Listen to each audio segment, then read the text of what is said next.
testing, mic testing. Yes, so first the keynote, not keynote. This is offline right now. So, first roundtable speakers, please come to the stage right now. Yeah, so we need to set up. So.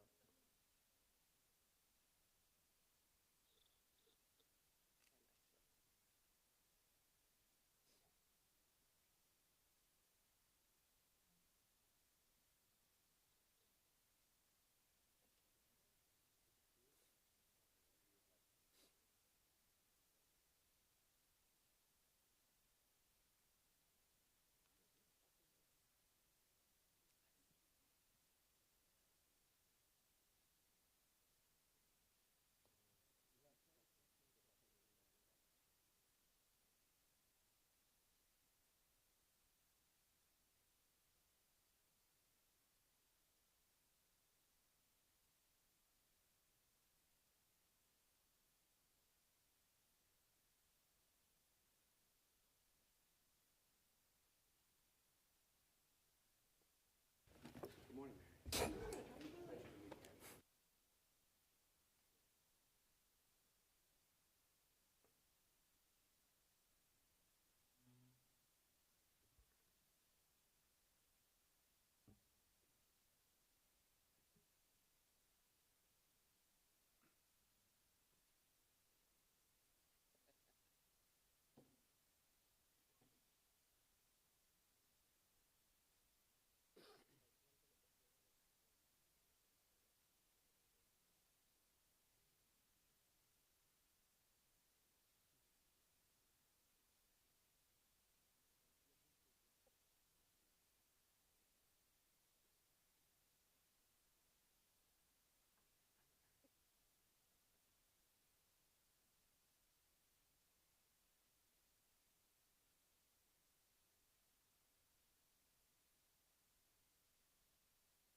Good morning, everyone. Thank you very much for attending the second day of Norwich University's 6th Peace and War Summit in person or online. My name is Yang Mo-koo, Associate Professor of Political Science and Associate Director of the Peace and War Center in Norwich. I am truly honored and grateful for the opportunity to serve as Executive Director of 2025 Latin America Summit. Yesterday, 2 keynote speakers and 8 scholars and 3 students shared their unique insights on key Latin American issues, including immigration, drug cartels, gang violence, economic inequality, and Chinese and Russian influence in Latin America, and social protests and restorations in many different Latin American nations, Chile and Colombia. This morning, we will host 2 roundtable discussions. The first session will explore the complexities of Latin America, while the second will focus on the U.S.-Latin American relations and U.S. strategy toward the region. Retired Colonel William Lyons will lead the first roundtable discussion.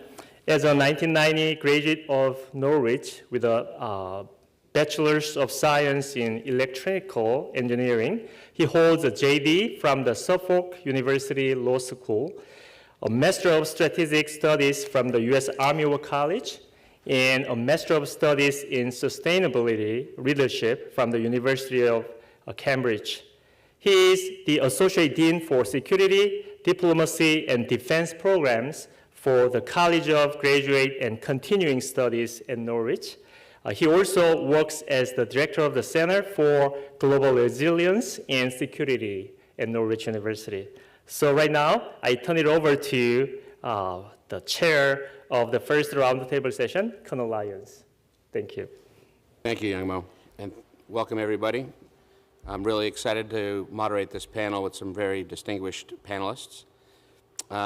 We'll start with some brief introductions to our panelists, and then we'll get right into the meat of things. And I apologize, I'm reading from my phone because I didn't print this out. So I'm going to start. To my right is Sergio Diaz Luna. Did I say that correctly, sir? Okay. Sergio is an assistant professor at Norwich, specializing in Latin American neo-avant-garde aesthetics, with a particular focus on literary and visual studies, digital narratives, and transmedia. He earned his PhD in Latin American literatures and cultures from the University of California, Davis, where he explored how literary criticism can enrich its analytical power and impact by blending critical analysis with creative writing techniques. My next panelist is Dr. Evan Ellis, who is a research professor of Latin American Studies at the U.S. Army War College Strategic Studies Institute, one of my alma mater, with a focus on the region's relationships with China and other non-Western hemisphere actors, as well as transnational organized crime and populism in the region. Dr. Ellis has published over 500 works, including 5 books. Most recently, China Engages Latin America, Distorting Development and Democracy. Dr. Ellis previously served as the Secretary of State's Policy Planning Staff with responsibility for Latin America and the Caribbean, as well as international narcotics and law enforcement. He has testified about his work to the U.S. Congress on various occasions and has discussed his work on a broad range of radio and television programs. Dr. Ellis has also been awarded the Order of Military Merit Jose Maria Cordova by the Colombian government for his scholarship on security issues in the region. To my immediate left is my dear colleague, Dr. Caitlin Thomas. She is Assistant Professor of Spanish and the World Languages Coordinator at Norwich University. Her research delves into U.S. and Latino identities that are resulting from transborder cultural and national fusion, undocumented Latina and Latino immigration, and contemporary border regions. She is interested in intersections between social media and cultural iconography, as well as exploring music as a site for resistance. Dr. Thomas holds a PhD in Hispanic Studies from the University of Birmingham, UK, Master of Arts in Latin America, and Latin Americans in Spanish Literature and Culture from New York University, and a BA in Hispanic Studies and Music from Washington College. She has a graduate certificate in, what does TESOL tell me? Teaching English as a second language. Teaching English as a second language, sorry, that was an acronym I don't know. From the University of Maryland, she has also completed non-degree studies with the Council of International Education Exchange in Buenos Aires, Argentina, and Sevilla, Spain, the Centro Panamericano, whoa, that's a good one, Panamericano de Idiomas in Guanacaste, Costa Rica, the Universidad Antonio de Nebrija in Madrid, Spain, and the University Centroamericana José Simeón Cañas in La Libertad, El Salvador. Now, I don't speak Spanish, so if I butchered any of that, I'm really sorry. A+. And finally, my last panelist is Dr. Mary Fran Malone. She's a PhD from the University of Pittsburgh and a professor of political science at the University of New Hampshire. Her research focuses on political attitudes and behaviors in Latin America, particularly citizen support for the rule of law, political institutions, and democratic governance. Professor Malone's recent book, Making Police Reform Matter in Latin America, examines how democracies can build police forces that fight crime while also protecting the civil liberties and rights of the citizens they serve. Professor Malone has also written articles for academics, practitioners, and the broader public about crime and migration in Central America. She has served as an expert witness for immigration hearings for Central Americans seeking asylum in the United States and Canada. And hopefully that's the most talking I do. So, welcome to our panel. I'm very excited by the breadth and diversity of our panelists today. We have some pre-prepared questions that we'll go through, and then we'll open it up for hopefully a very robust conversation with the audience. So my first question is for all to answer, and hopefully it produces a very good conversation. The question is, how can a vibrant and resilient democratic society in Latin America help address chronic issues such as illicit narcotics and migration? I will start with you, Sergio, if you don't mind. Thank you very much. No.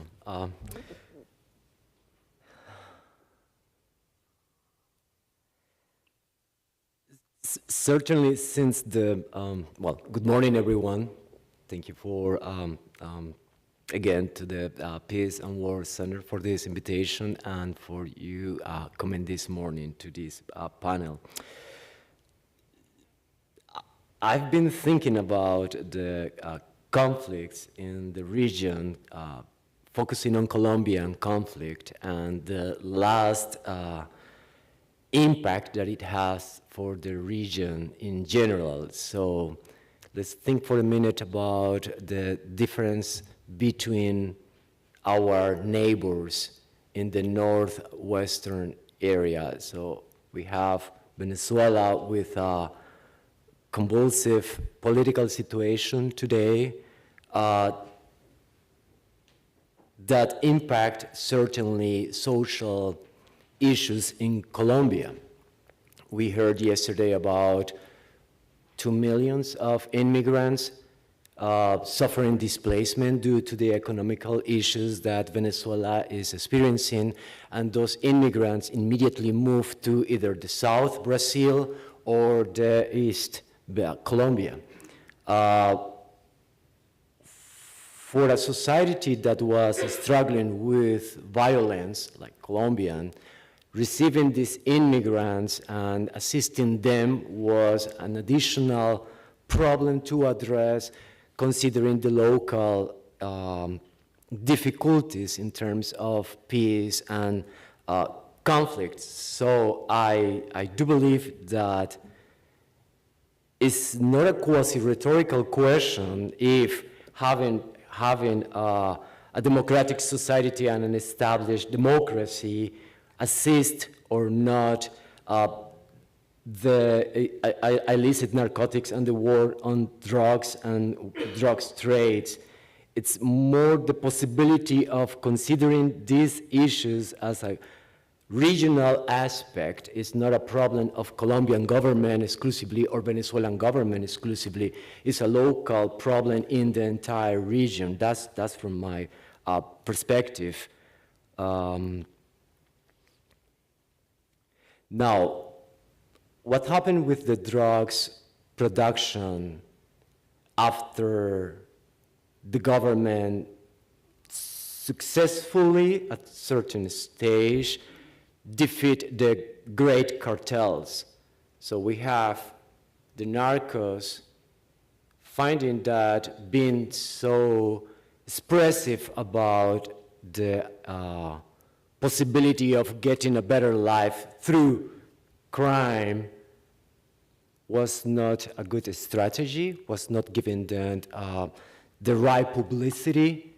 They were notorious in the society, sometimes causing the problem of inspiring young and teenagers to pursue a life in crime.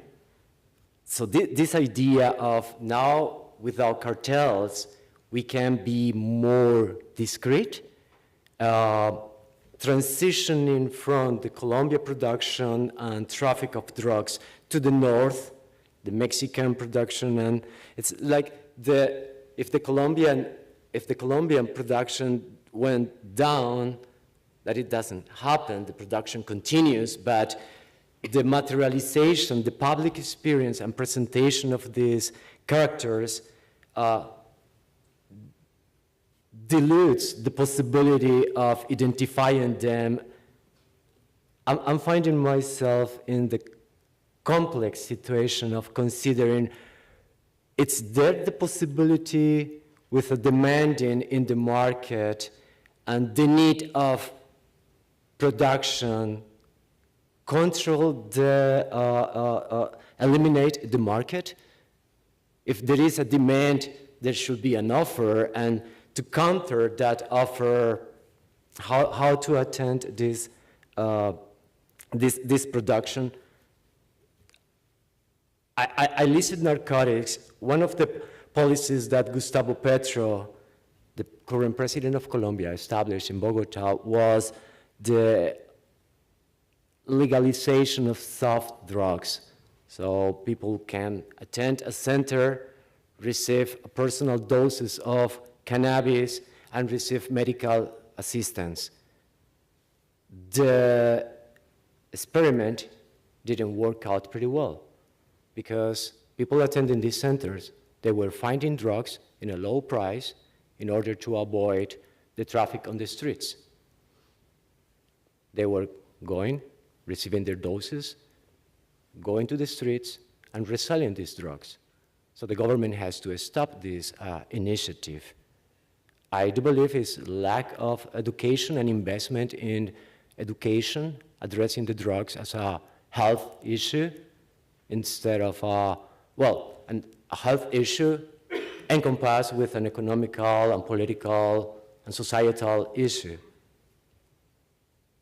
I still have a big question mark about that idea of controlling the demand, controlling the production.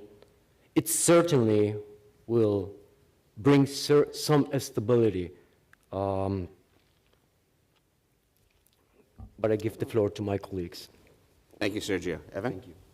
So, as a general frame, and I offer this especially for the students here, over the years I've been compelled to see what's called systems thinking, understanding things not just as a single cause or a single effect, but oftentimes the interaction between causes and effects and how these create cycles, sometimes destructive cycles, sometimes not. And so thinking especially about this question, what I would say is that drugs and crime and insecurity, what is the effect on democracy? And I would say that the most compelling answer is that it's a reciprocal relationship. So again, recognizing, and we've talked about some of the changing patterns of drugs produced, especially cocaine, initially in Peru and Bolivia, and then going over to the production in Colombia and the evolution of the cartels. But overall, the pattern is the flow of illicit money, whether it's through drugs or through illegal mining or through human trafficking or other things.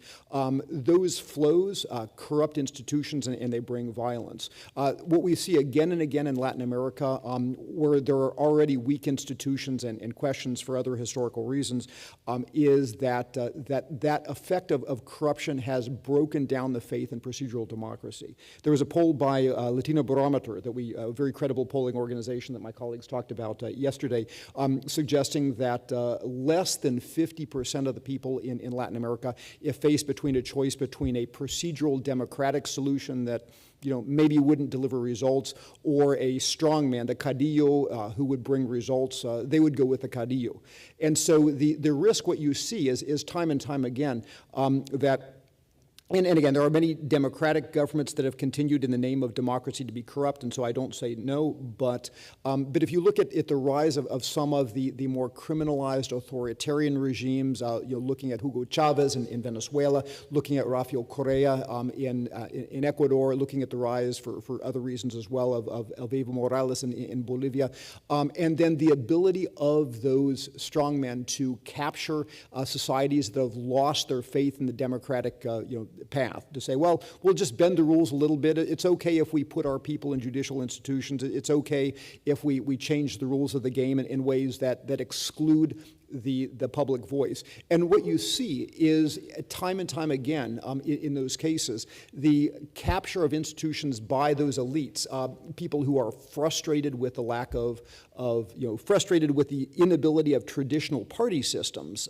to deliver the goods, to deliver development or resolve insecurity or resolve problems of inequality. But those strongmen who've come in and consolidated power have essentially turned those states, in the name of fighting against corruption, into states far more corrupt. I mean, Venezuela under Hugo Chavez and later Nicolas Maduro has turned into a kleptocracy. It's become not just a transit zone for cocaine, it's become a producer of cocaine. It taxes remittances from the people who cross the border from Colombia and elsewhere. It has become a mecca for the production of illegal mining goods, and especially in the Orinoco Basin. And again, it's become a transit and producer for cocaine. It's exported that corruption elsewhere. It's become a refuge for hiding essentially narcos from other places.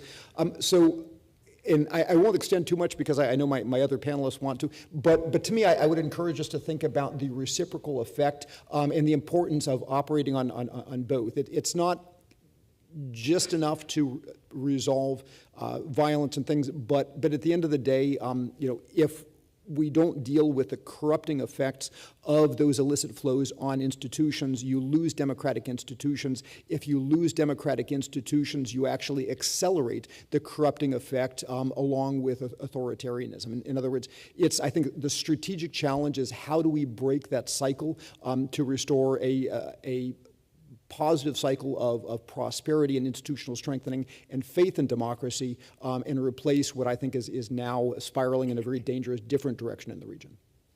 Thank you, Evan.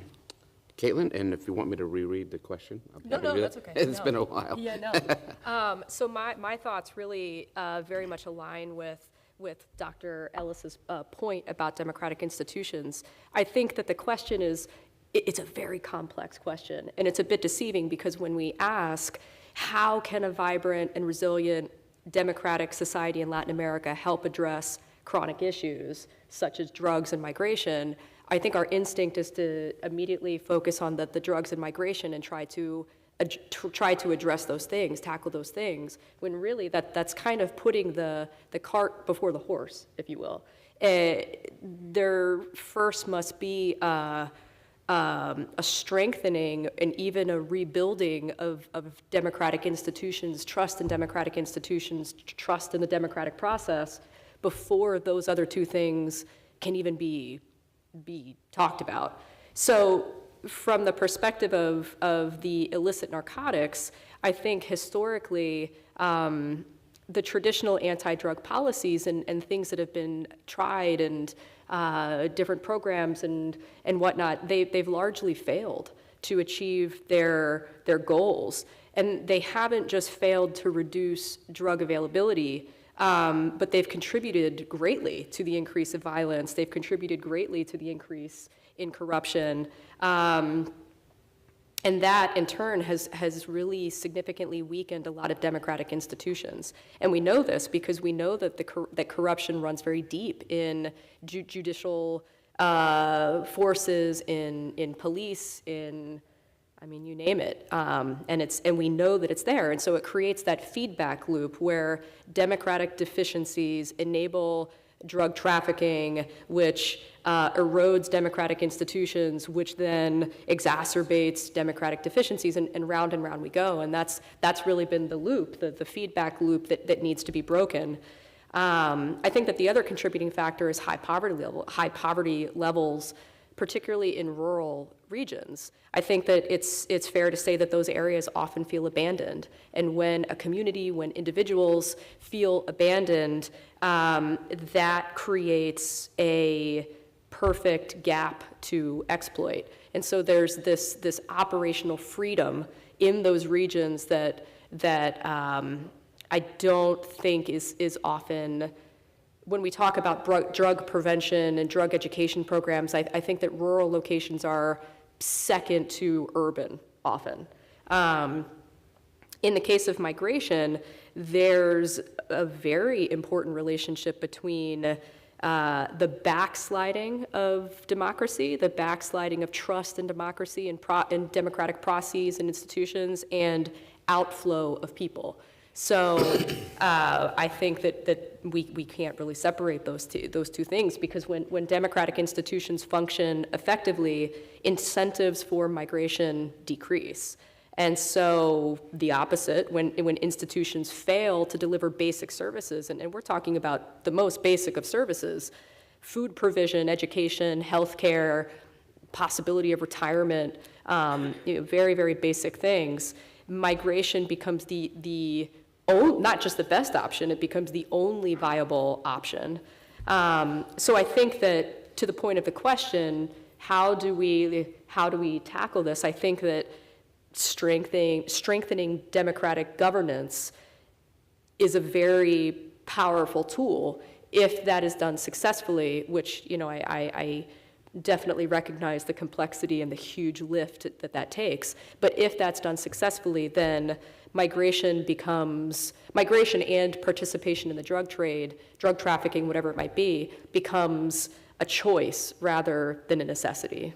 So. Thank you, Caitlin. Yeah. Mary? Great, thank you all very much. So I think when we're talking about how a vibrant and democratic civil society can address narcotics and migration, I think it's important to kind of first break down the narcotics problem, so we're kind of clear about what exactly we're talking about in terms of what each what each country faces in terms of challenges. We're talking about narcotics in the region. Very rarely are we talking about problems of consumption, right? So historically, in terms of consumption in Latin America, consumption rates, especially compared to the United States and Europe, have been very low. That started to change maybe in the past 10 years, as in some trafficking routes, traffickers are paying their employees in terms of product instead of cash.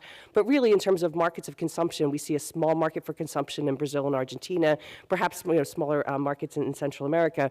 Overwhelmingly, the problem of consumption is in the United States and Europe.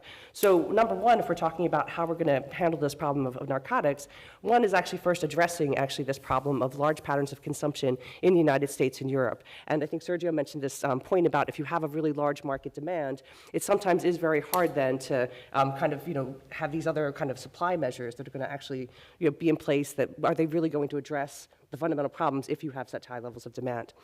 So when we're talking about the challenges that different countries face, most countries actually are facing problems of transportation of drugs, and then of course in Colombia, Ecuador, Bolivia, and Peru, we're seeing cultivation and processing. But in Central America, the key problem actually is transportation, and then, of course, in the case of Panama, money laundering. And when we look at those problems, in order to tackle them, basically, we need to address what citizens have been asking for the past 30 years. And that's a functioning judiciary that will uphold the rule of law in an impartial way, and a functioning police force that will actually serve the citizens as opposed to serving the government in power or serving specialized interests like drug traffickers. And we see that citizens have been asking for these things for about 30 years in Latin America, right? Poll after poll, what's the number one problem? Corruption, right? Insecurity. So really, we've seen a lot of demand, and it might seem bleak, but actually over the past 30 years, in some countries, we really have seen progress. So for me, what's helpful to look at are countries that actually have succeeded in having some type of reform in the police and the judiciary. And there we actually see that Chile, Uruguay, Costa Rica, up until 2018, Nicaragua, you actually see countries that have actually made traction here. So I think what's helpful is to actually look at how civil society successfully pressured for reform in those cases, and then actually kind of try to encourage that movement moving forward. I will say that until recently, the U.S. Agency for International Development really played a critical role in many of those efforts. When you look at actually the funding for judicial training, for judicial reform, for implementing oral trials as opposed to written ones, the U.S. Agency for International Development was at the forefront of not dictating efforts, but actually providing resources to civil society groups in Latin America so that they could actually press for change. So I think that that was actually a really promising trend that would be welcome to return back to. When we look at to the other problem of migration, I agree with Professor Thomas that really migration is the response to poor governance, right? So basically, if people have the option of leaving as opposed to staying in an area where they're going to be experiencing predator behavior at the hands of police or organized criminal groups, they're going to want to leave, right? So I think that for me, the migration problem is one that really, as Professor Thomas says, has to be tackled by actually addressing the functioning of democratic institutions. Thank you, Mary. This next question is really mostly for Sergio, but we'll give everybody an opportunity to comment. And I think this is, I wrote this question because I'm really fascinated by the idea of this interplay between security and the arts and the way our arts community can really inform our democratic institutions. So, and our own country has some issues with this at the moment. So it's very timely to have Sergio answer this question, which is, how can the arts community in Latin America be leveraged to improve opportunities for economic growth and stability, which ultimately results in a more democratic society? I was thinking about this question, and the first idea I had was about Pablo Picasso Guernica's and his representation in 1937, commissioned by the Spain government to speak about the attack on the Basque population of Guernica by German Nazi forces. At the beginning, the work was a work commissioned to a great artist with great reputation to speak loud for the atrocities of the war that result in an incomprehensible work of art, understandable for the critics or arts community. The work result in being very abstract, just fragments of bodies. Of course, the interpretation of the artist was beyond the reality. He wants to depict the pain and suffering of war and end up with applying his personal style, probably removing the core of the goal of the work of art, showing and displaying explicit pain. Then the work was moved to the United States to protect it for the Second World War, and while the artist gained reputation, the work gained reputation simultaneously or behind the name of the artist. When the work was exhibited in the Security Council in the United Nations in the 80s, the work intended to keep the idea that global stability it's important for all nations and all states. The world was covered and removed from the walls of the United Nations Security Council chamber when then Secretary of State Colin Powell was presenting his talk about the intervention of the United States in Iraq. The idea of covering the work of art while a country was inflicting and attacking another nation without arguments to support the idea shows the incompatibility between the reality and the work of art. I do believe that artists, they have a great platform. They have the possibility to speak louder and to represent the victims, the voiceless. I want to quote yesterday Sebastian Mejia Lopez, who's here in the room with us. In his presentation, he quoted General San Martin, one person screaming loud make more than 1,000 quiet. The work of the artist speaks loud for those thousands and millions of victims that do not have a possibility to express their pain and suffering. It's true that when I attend an exhibition in a museum, I go with the need of experiencing the aesthetical moment in front of the work of art.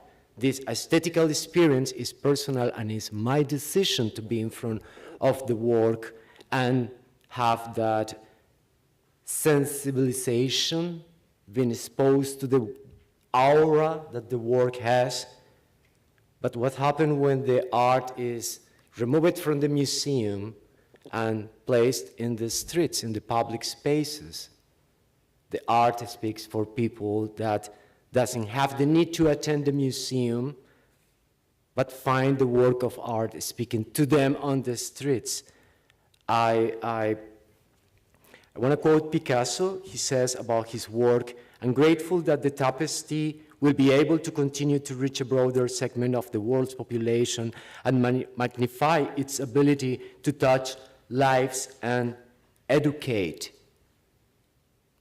So the idea that the works of art can educate us towards or in relation with pain and suffering and the horror of war, it's fundamental. If you remember yesterday, that bullet pen used to sign the final accord between the government and the guerrillas that demobilized after 2016 in Colombia was the powerful metaphor of if war wrote our past, education will write our future.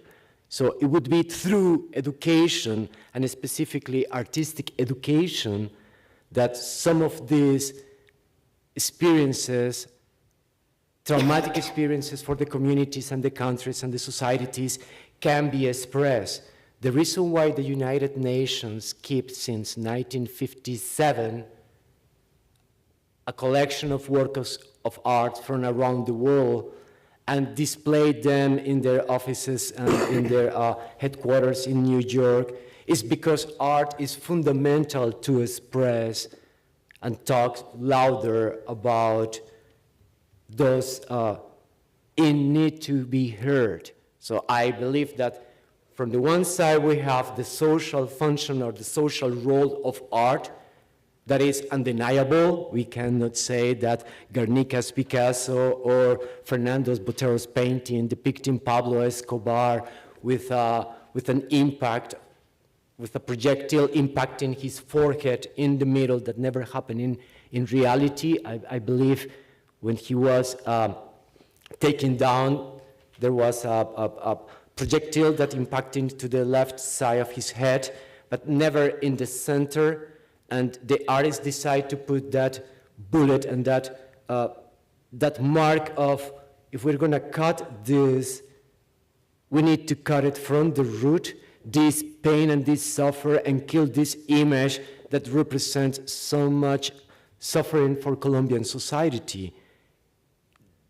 The intention of the artist is to manifest, to scream loud from the platform that they hold. So speaking for the communities and educate the communities, it's, I believe, the fundamental role and function of art in these contests.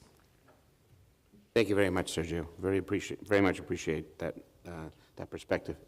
Would any of the other panels like to address this question? Yeah, so I absolutely love this question. I agree with Sergio completely that art, that space occupies such a unique tool to navigate this desperate need to be heard, that, and I'm also of the very strong belief that we can't separate art from conflict and art from intense moments of suffering, and regardless of what that might look like. Both in my own research and in my life, I find it endlessly fascinating and endlessly meaningful, these intersections between conflict and culture and conflict and expression, and having spent the majority of my adult life delving very, very, very deeply into places like Mexico and El Salvador, and moments with really violent, brutal happenings and histories. It is the art that always emerges as the map, as the compass out of it and forward and towards healing. And so I think that when the question about art, I think that maybe naturally our minds might go to a very limited definition of what falls in that category. And I just want to encourage us to think about all the different things that can fall into that category of art. And so music, which is such as the songs that I talked about yesterday. And I would say that even now, with the emergence and the presence of things like social media, I mean, I think that there's a case to be made, and I would be interested in my colleagues' thoughts here. You could say that TikToks are a form of art, right? People that get really, really into it, really think about the short video that they're crafting, the message that they're creating, the music that goes with it, the images, all of that is a form of art. I think we could even go further and say that memes could be classified as a form of expression, as a form of art. Are they being made to convey a very specific message to a very specific audience to accomplish a very specific goal? And yes, there are instances of memes making a difference, just like we saw yesterday with the protest songs. Ecuador is a case that comes to mind. There was a very young, not politically affiliated individual in Ecuador who benignly posted a meme that was against President Correa, and it exploded, it went viral, and then all of a sudden this very young kid who was around your age became target number one of the president of Ecuador for a Facebook post of a meme. And so I don't think that we can emphasize enough the importance of things like art in these moments of conflict and struggle with democratic institutions. And so more to the point of the questions, how can the arts community help with things like improving opportunities and economic growth, economic stability?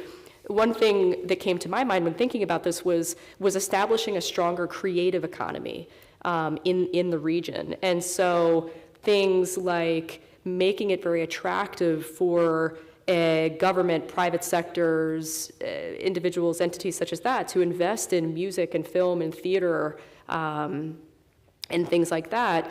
Digital content creation to boost employment, to boost revenue. There are lots of instances of this being very successful, even in the US. A huge portion of the American movie industry does a lot of their filming and production in Georgia, because Georgia offers tax breaks, and there's a financial economic incentive for Georgia to be the place where these things happen. And so I think that there could be something very similar in the Latin American region if that structure was, if it doesn't already exist, it does exist in some places, but more widespread, to appear. The cultural tourism industry is a multi-billion-dollar industry. And I also think that things like e-commerce outlets that, again, have emerged because of social media and the internet and stuff, I think that they allow artists to monetize their work and bypass traditional restrictions, traditional gatekeepers that previously would have really limited their audience, really limited their reach. And so, for example, a gallery or an art dealer, whereas before an artist may have had to secure a gallery representation and establish some type of relationship with a dealer, now because of things like Etsy, an artist can bypass that completely without the need for approval. Think about record labels and music distribution. Previously, you would have had to sign a contract for years, and you would have been your image, your music production, your distribution, your lyrics would have been entirely controlled by this mega entity. And now, Spotify, Apple Music, YouTube, independent musicians can bypass this completely.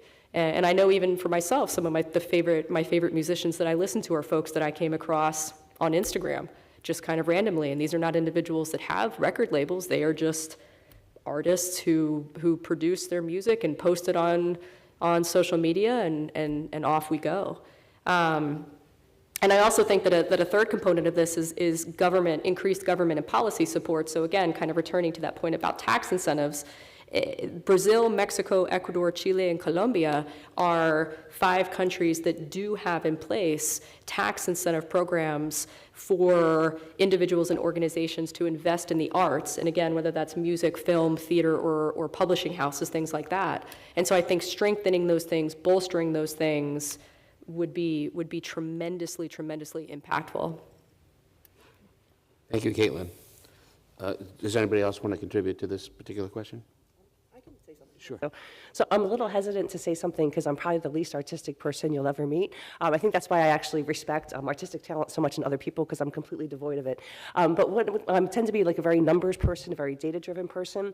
And what I actually really appreciate about artistic attempts, especially to recapture historical memory, is that I feel like that will resonate with me and resonate with my students more than sometimes when I actually explain, this is what happened, this is the data, these are the things. And probably I would say the best example of this for me was actually going to Peace Park in Chile, which I don't know if many of you have had the chance to do so. But I would say that of all of the kind of memorials that I've been to, that one I think actually had most of an impact on me because of the way in which artists actually really reclaimed that space. So just a really brief overview for those of you who are not familiar. The Peace Park in Chile is now at the site of probably one of the worst kind of torture and detention centers that occurred under the Pinochet dictatorship.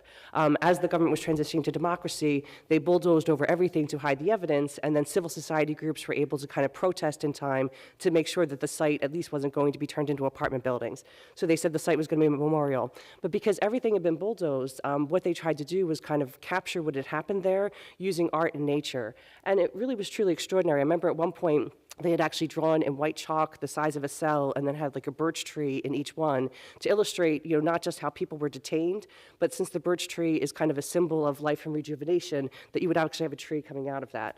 I remember that as you're touring the site, everything is actually at the ground, most things are at the ground level, and they said that's because when most people were at this site, they were blindfolded and all they could actually see what was on the ground. So again, it kind of gave you the experience of what it was like, but in a way that actually also brought in art and nature to kind of give you hope. Probably one of the most kind of impactful things was at the center of this, they had a rose bush that was planted for each woman that actually had been killed at the facility. So when you walk in, there's this garden of 300 rose bushes. And in the center of it was this quote from this Chilean poet, Gabriel Mistral, that said, "Íbamos a ser reinas," we were supposed to be queens. And I would say that, seeing all of that, and again, I had studied the legacy of the dictatorship and what happened for easily 20 years, but actually seeing that at Peace Park actually impacted me in a way that all of the other information hadn't. And when I taught that period of history to my students afterwards, I would say that my students' reaction to it, teaching it through art and through those experiences, was actually much, they understood it much better than when I had actually just relied upon data and commission reports, et cetera, et cetera. So for me, I think that the art experience can really deepen things in a way that, we can't using other kinds of disciplines. Mm-hmm. If I could just add on that really quickly, I think that this is such an important point because we spend, in discussing this region, we spend a lot of time talking about statistics and numbers and policy and drugs and violence and all of those things. And it's easy to lose the reality that these are human stories and human experiences. And so can we talk about those things? Absolutely. Should we? Absolutely. And also using art as a component of that reminds us all, from the educator perspective and from the student perspective, that these are people and that these are their lives. And I think that point, whether we're talking about the border, undocumented immigration, drug trafficking, whatever it is, that point has to be included always. Thank you, Marianne. Thank you, Caitlin. Really great perspectives. So we're getting very close to the point where we're going to turn it over to the audience. I'm going to have Caitlin mentioned TikTok, so I'm going to ask everybody in 2 minutes or less to address my last question. And at this point, I'm going to invite folks that would like to ask the panelists questions to come down to the microphones so that we can queue up your questions. So my last question, and it's a loaded question, and I'm only giving you 2 minutes to answer it. There's a new administration in Washington. This administration has very distinct policy objectives. And my question to you is this an opportunity, or is this a challenge that is going to make things even more difficult in Latin America? I'll start at the left, my left. Mary, 2 minutes. Great, thank you so much for the question. I guess for me, when I've looked at just kind of the brief tenure so far of the current administration, I actually see a really big mismatch between the goals that the administration has articulated and the methods in which they're actually trying to achieve those goals. I would also say that there's a big difference between achieving short-term goals versus long-term goals. And I think the case of Colombia is a really great one here. So as we learned yesterday, Colombia has been one of our staunchest allies in the region for how long, right? We've actually had a very, very strong relationship with Colombia. And we see that, the United States, to try to achieve its goal about migration, basically threatened severe tariffs to the Colombian economy if Colombia didn't actually acquiesce to the requests on migration. So, short term, yes, Colombia caved because they didn't want their economy to crash next week, right? So, okay, I guess you could say that maybe short term that goal was achieved. But in terms of long term, what that means is that Colombia has learned that despite this long, long history, we're no longer really a strong ally, right? So it's actually going to see Colombia to go out and look for, other allies. And we learned yesterday that China is one of those allies that's actually very prominent in the region. So I guess, so that for me is kind of one thing, the short term versus long term.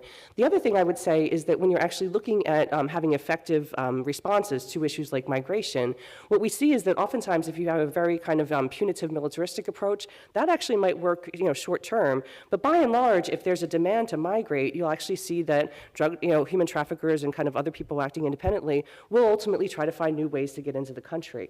So I guess for me, anytime we've seen kind of these, kind of deterrence measures that were kind of more punitive and militaristic, short term, that actually does kind of address migration at this one particular point. But by and large, we do tend to see kind of roots shift. We actually tend to see a spike later on. So I would say that kind of thinking about this long term, rather than just trying to have kind of a short term, like, this month migration, or border arrivals are down, kind of thinking more long term, why are people migrating? What are kind of the reasons, the root causes? And trying to address those actually, I think, would personally be more effective in achieving the goals that the administration has articulated.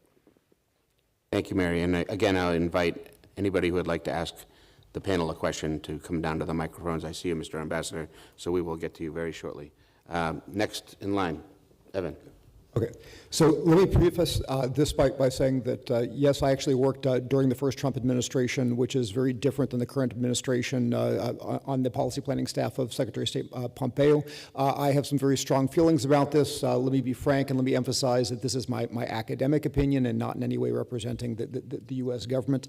But on the one hand, the positive is that I think that we have a team with this administration that has never been more knowledgeable about Latin America as a broader foreign policy team. Secretary of State Rubio, Mike Waltz with strong China knowledge. If confirmed, Chris Landau in number 2 at the Department of State brings just unprecedented knowledge. Even people like Mauricio Claver-Caron as the president's special advisor. So I think you have a star team. I have grave fears, though, that as we indicated, although the policies may be providing some short-term successes, they could be dramatically counterproductive of the U.S. position in the world strategically far beyond Latin America. And just, I'll give you a few quick examples. Number one, the impact of those tariffs in possibly destroying the Mexican and other North American economy and other things, which could actually foment migration by increasing hardship, having, and beyond migration also, to put people who are displaced and out of work into situations where they have no alternative but to collaborate more with gangs and narco-trafficking and other activities. And so the very types of migration and drug activities that we're trying to eliminate, we may in many ways expand, even while we decrease the willingness of our partners through threats, bullying, military action to want to cooperate with us in certain key ways. Beyond that, I worry about things like the effects of corruption when we get away from the Foreign Corrupt Practices Act. I worry about things like, as was already been alluded to, but let me come out and say it, the amount of damage that's been done by cutting USAID programs and the support that it provides for judicial institutions for engagement, et cetera, et cetera. I just fielded a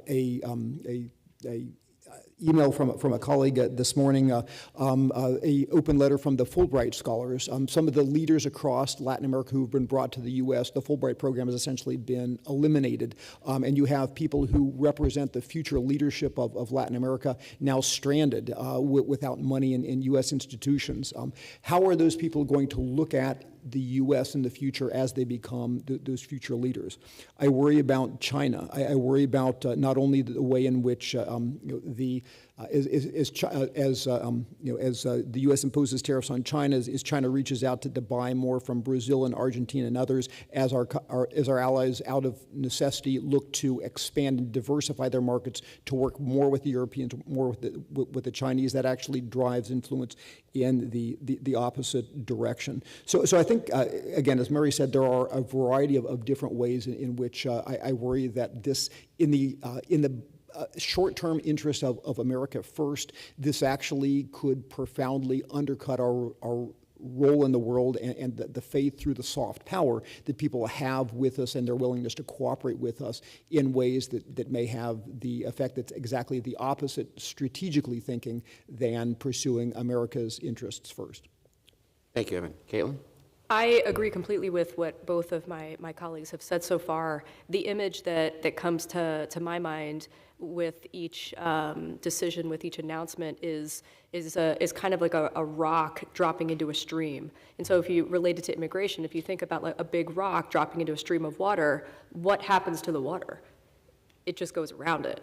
And so the big rock might be the short-term action or the short-term success, however it wants to be used for marketing or whatever, but ultimately that stream, that water always finding a way around it is the long-term effect. And I worry, I think about this very often, that we might be going down a path that has very long-standing impacts, for sure. Thank you, Caitlin. Sergio? I'm thinking in the perspective of, from the foreigner's perspective, and the invitation to the nations that receive assistance to stand for themselves. Certainly, if we lose the support and if we lose the help and the interest from a global perspective of a superpower as the United States, we will have to find within ourselves, in the core of our societies and in the thread of our internal lives in the countries, our own way to survive and surpass an administration that it's isolating itself, and it's isolating itself not only within the region but in a global scale. I believe that from some communities, the lack of this assistance it's also an invitation to stand for yourself and prepare yourself with the great support that were there for many years. The consequences, catastrophic, yes, but also an invitation to be autonomous, independent, and probably connecting in a later reconnection with American government. I'd like to take some questions now from the audience. Mr. Ambassador, please. Good morning, everyone, and thank you very much for your comments, which I've enjoyed enormously, and in which I find much merit.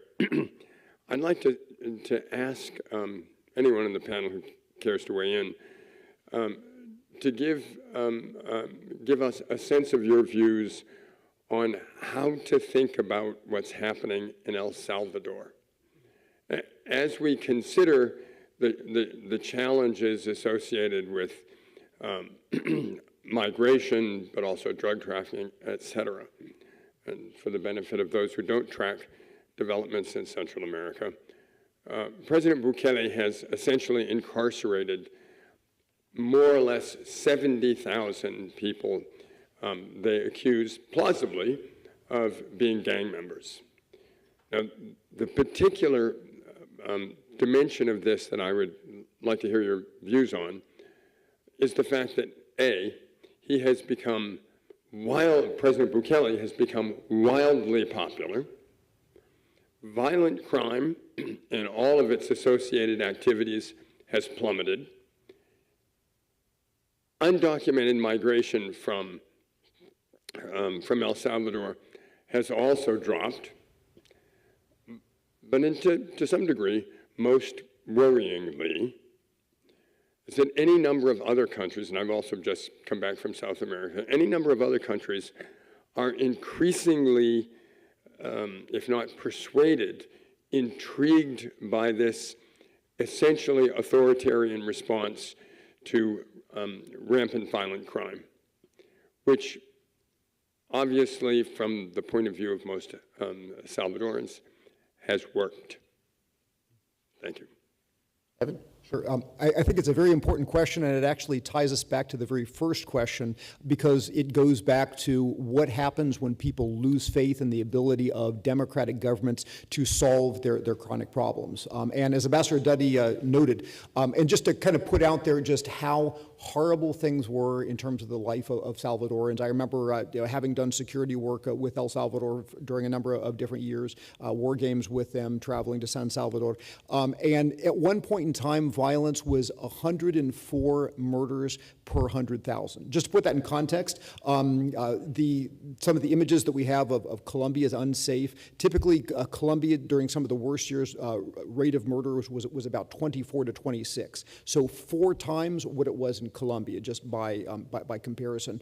If you had an aunt or an uncle, you couldn't operate a little business without being extorted. You couldn't go to the grocery store without worrying about being extorted. If you sent remittances, people knew whose aunt was getting remittances, and they extorted them. It was almost dystopian.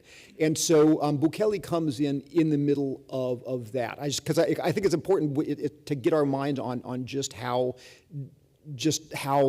compromised society was by that violence. And Bukele's ability to get a hand on it, again, largely through terror tactics. And one of the things that was critical was his initial successes allowed him to go from a small success with some authoritarian means to his the party that he himself created, the New Ideas Party, capturing effectively 2/3 of the Salvadoran Congress. So once he got that, he could do pretty much whatever he wanted. He could reinvent laws.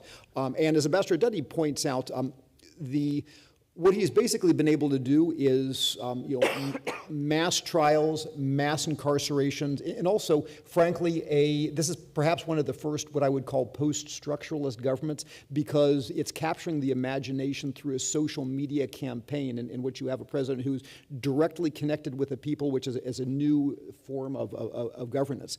But the danger of this dystopian society, and we see it in other places, frankly, you could make comparisons back to 1930s Germany or other things, or frankly Chile under Augusto Pinochet.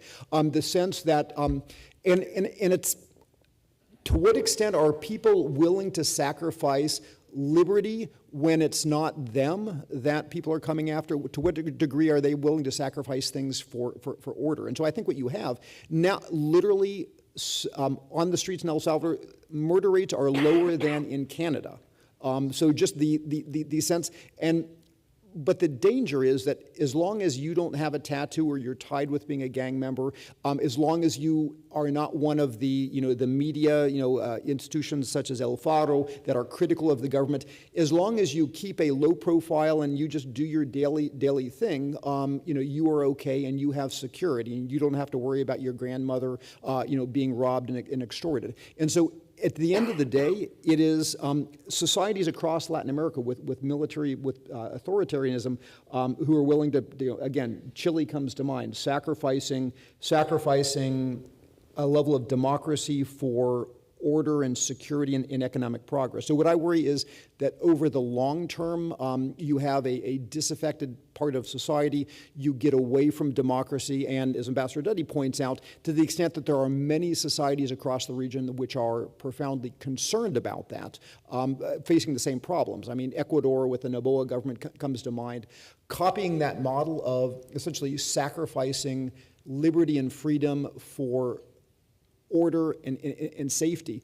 Once you sacrifice those things, it becomes really hard, as Venezuela has found, to get that democracy back. And so I am profoundly worried about the long-term consequences. And I think it's the imperative to make sure that democratic societies produce results for their governments, because the cost is you get to a dystopian reality that we see with Bukele right now.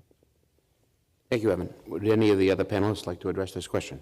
I think that related to something that Evan, you said, I think that with Bukele, I think that he could give a master class on social media and social media manipulation and campaigning and all of those things. And I think that that's a big reason why he is where he is now and why the situation is what it is now. I mentioned the idea of exploit gaps earlier in the context of rural locations and drug trafficking. Well, I think that also works with individuals like Bukele who put out a very good message and do it in a really neatly packed, viral, attractive way. And so perhaps it's an example of what we were just discussing about the idea of short-term success versus long-term implications. Maybe the average Salvadorian at the moment feels as though, okay, this is successful, this is great, because those risks that absolutely were very real, that reality that was very real for a long time, have now all of a sudden disappeared. And so all of a sudden it's like, oh, this is, Bukele's done it. How great is that? And so in a certain sense, I sort of see it as he is projecting, he has achieved an illusion of democracy that a lot of people are buying into, in part because of social media, in part because of the reality of exploit gaps and things like that in it. I don't think it's that different from what we have seen in Mexico with individuals like El Chapo, for example, who was a cartel leader who in certain regions was a very beloved guy because he built parks and funded schools and maintained soccer fields and things like that. And so to Evan's point, where's the balance between sacrificing democracy and achieving security? And I think that is a complex psychological process that probably many individuals who have, decades of experience living under such repression and violence probably maybe don't have the toolkit to to work through. And so thus we arrive at a situation like Bukele. And if anybody's interested, there's a podcast called Central. It's in Spanish, but it is brilliant. And there's I think it's a 7 or 8 part series about Bukele and how he has arrived to power and the current situation, and really delves into the reality of the human rights violations that are happening. And so really touches on that really important question of sacrificing democracy to achieve security. What does that mean? Where's that balance? What does that mean for, you know, our comfort level, our societal comfort level and advancement and things like that? So it's called Central, which is just central in English. Thank you, Caitlin. Mary? Great, thank you very much. Ambassador Duddy's actually asked the million-dollar question. This is the question everybody's asking right now in the region. I will say that Bukele most certainly has changed the conversation. When we talked about these types of mano duro or iron fist tactics in the past, it was always against the backdrop of they hadn't actually worked, right? So El Salvador tried mano duro iron fist policies in the early 2000s. That didn't work. Then they had super mano duro, then they had super mano. So the thing about this is that there had always been this cycle of these very, very punitive militarized practices that then ultimately made the problem worse. So we used to talk about it as, why are we supporting these when they don't work? I will say Bukele is the only person that's actually employed these practices that's actually registered any type of success. And again, that success has been dramatic. I've done a lot of work with asylum seekers and listening to people about why they were actually fleeing El Salvador. And the stories that they told you were just tragic. They were levels of violence that you really would have only typically experienced in times of war. So I understand why, most certainly, when you had somebody who could actually make it safe for you and your family in El Salvador, why people would support this, right? Given what they had experienced, as you said, it was dystopian, right? I guess for me, though, when I've talked with experts in El Salvador, Jose Miguel Cruz, for example, is someone at Florida International University who's been studying Salvadoran gangs from the mid-1990s, right? So the expert, he's watched the revolution over time. When I've talked with him about this, his key question is that he's like, I just don't see how this is sustainable. So I understand that we've now built mega prisons. We've actually invested all this money in this very militarized response, very expensive response. He's like, but ultimately, I mean, are they going to be in there forever? I mean, is the Salvadoran state going to pay for these people to be incarcerated for the rest of their lives? And when they get out, what are they going to do, right? So when you talk with people who, again, have a lot of expertise in El Salvador, they say that they're not clear that this is sustainable. It also raises the question that we've spent a lot of money on mega prisons, we've spent money on police and military. I mean, if you've seen social media with Bukele, I mean, he'll send hundreds of cars into a neighborhood, all on social media, and see troops invading neighborhoods. And I mean, all of these things, yes, look really great on social media, but they're also incredibly expensive.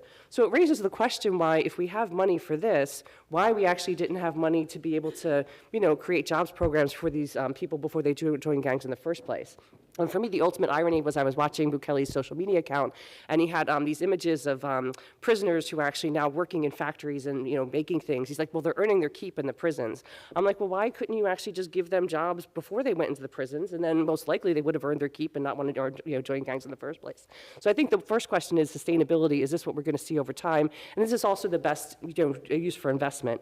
The other kind of thing that I do think is really, really problematic for the region is that the Bukele model is gaining traction in countries that actually are strong democracies and actually do have decent track records, but maybe they're facing challenges from security.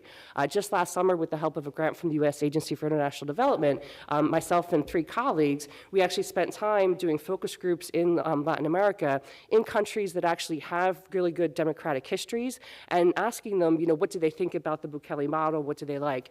And what was kind of interesting was that in Uruguay, there was no support for this, right? Uruguay's like, well, that just kind of seems a little crazy, right? We're not going to do that.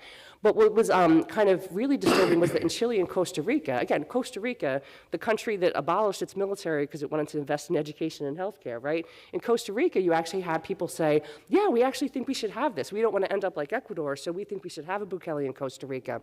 And you actually saw people kind of advocating for these things in a country that has such a strong democratic history.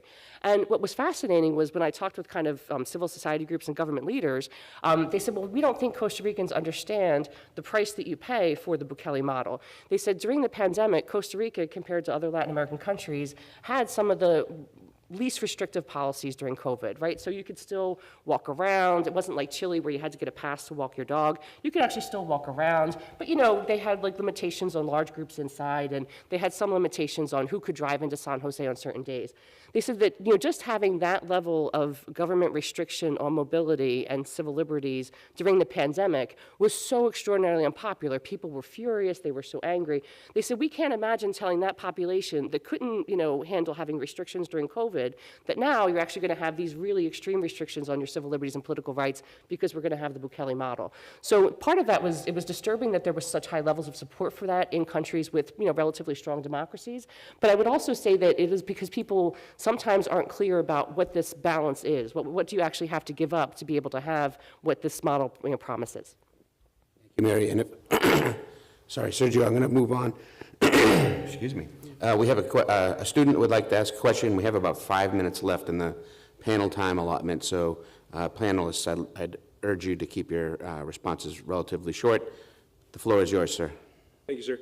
First of all, I'd like to start off by thanking all the speakers and the presenters from this morning, as well as all of yesterday. I think that this summit so far has been really successful in order to basically allow students and also guests to expand their knowledge on all the issues surrounding Latin America.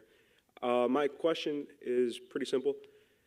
As of a couple of weeks ago, Colombian President Gustavo Petro made the comment that if it weren't for the United States' war on drugs, cocaine would actually be illegal and would be actually safe to consume within moderation. And he went on to further say that it would be healthier than other substances such as alcohol or caffeine. I was just wondering what your thoughts were on this comment. Thank you. Sure. To me, this is understandable, but a really, really bad idea for multiple different levels. Number one is understanding kind of the gateway drug concept, understanding that there are certain things,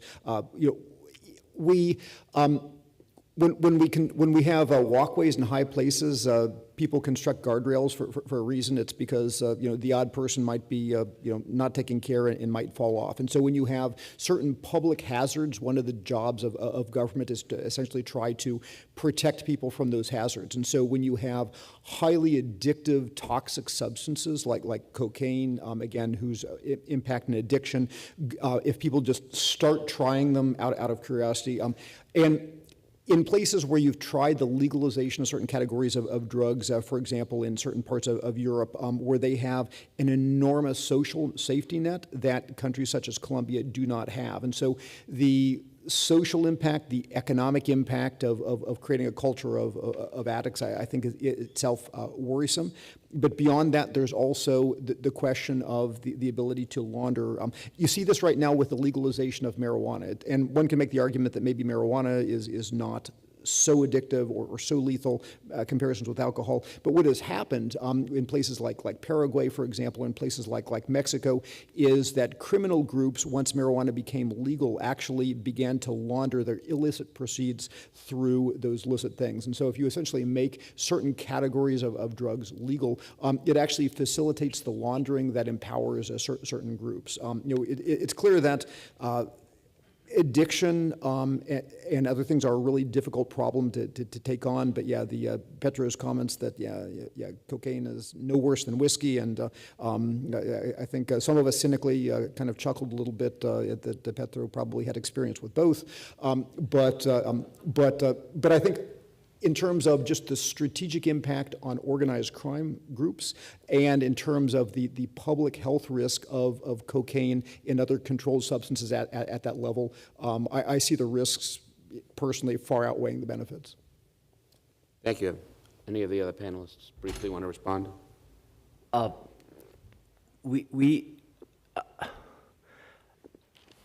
It's important to distinguish between coca and cocaine. Coca, it's a plant, and I believe that Colombian president has one part of his comment has to do with the sacred value of plants and nature for the native communities in Latin America. For centuries, the natives communities in the Amazonian jungle, they've been using coca as a medicinal plant, again, coca is not cocaine, and synchronize those two perspectives, the way how the communities use the plant to connect with and transcend through the effects of the plant in their bodies and their minds, to connect with their spiritual animal, with their jaguar and so on. That's different how Western societies and our current societies approach the plant and the consumption. So I guess that on the one side, he was seeing the possibility to bring this ancestral knowledge as a resource to face the current state of the use of plants that, again, coca is not cocaine. On the other hand, I see the problematic idea that comes with such a statement. But I guess that on one aspect that is important to consider is that probably he was speaking also bringing back that ancestral knowledge and respect to the original plant that is not, again, the thing that is in the market, causing millions of deaths across the globe. Thank you, Sergio. We're pretty much out of time. Out of respect, I'd invite you to ask your question, and then perhaps you can follow up with panelists after they've heard your question. And then once you've delivered your question, we'll adjourn, and I'll turn it back over to Yangmu. So, sir. My question, I think, ultimately at this point is directed to Sergio. I apologize, I don't remember your last name. Are there any artists in Latin America that are coming up on the rise? We don't have, or I don't think of us as having a Kahlo, a Rivera, a Orozco out there making us aware of what their art is and what it looks like. And I would ask if you had any thoughts more specifically about graffiti-style artists that talk to the people and then are not in the museums. Thank you, and I'll invite you both to carry on that conversation as we adjourn. Thank you very much to our panel. It was a really interesting discussion, some really big ground covered here, and thank you very much to the audience for your very insightful questions. Yangmo, I think we're done, and we'll turn it back to you. Thank you so much again for attending first roundtable session in person and online. So at 11 a.m., we will have a second roundtable discussion. Thank you so much again. Sorry, I smelled your water. Oh, that's okay. Yes.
Dr. Matthew Singer and Dr. Josh Reagan, please come up stage. I am, yeah.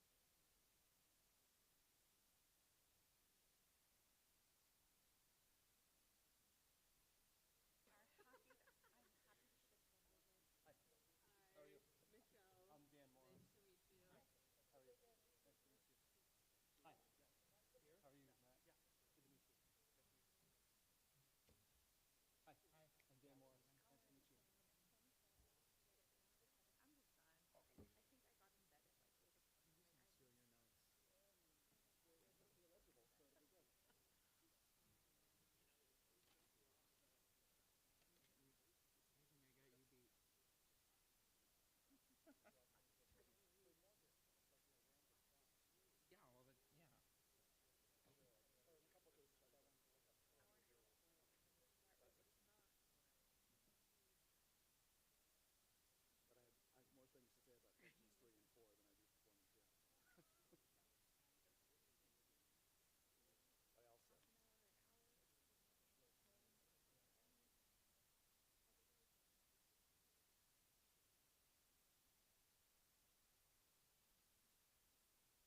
Hello, everyone.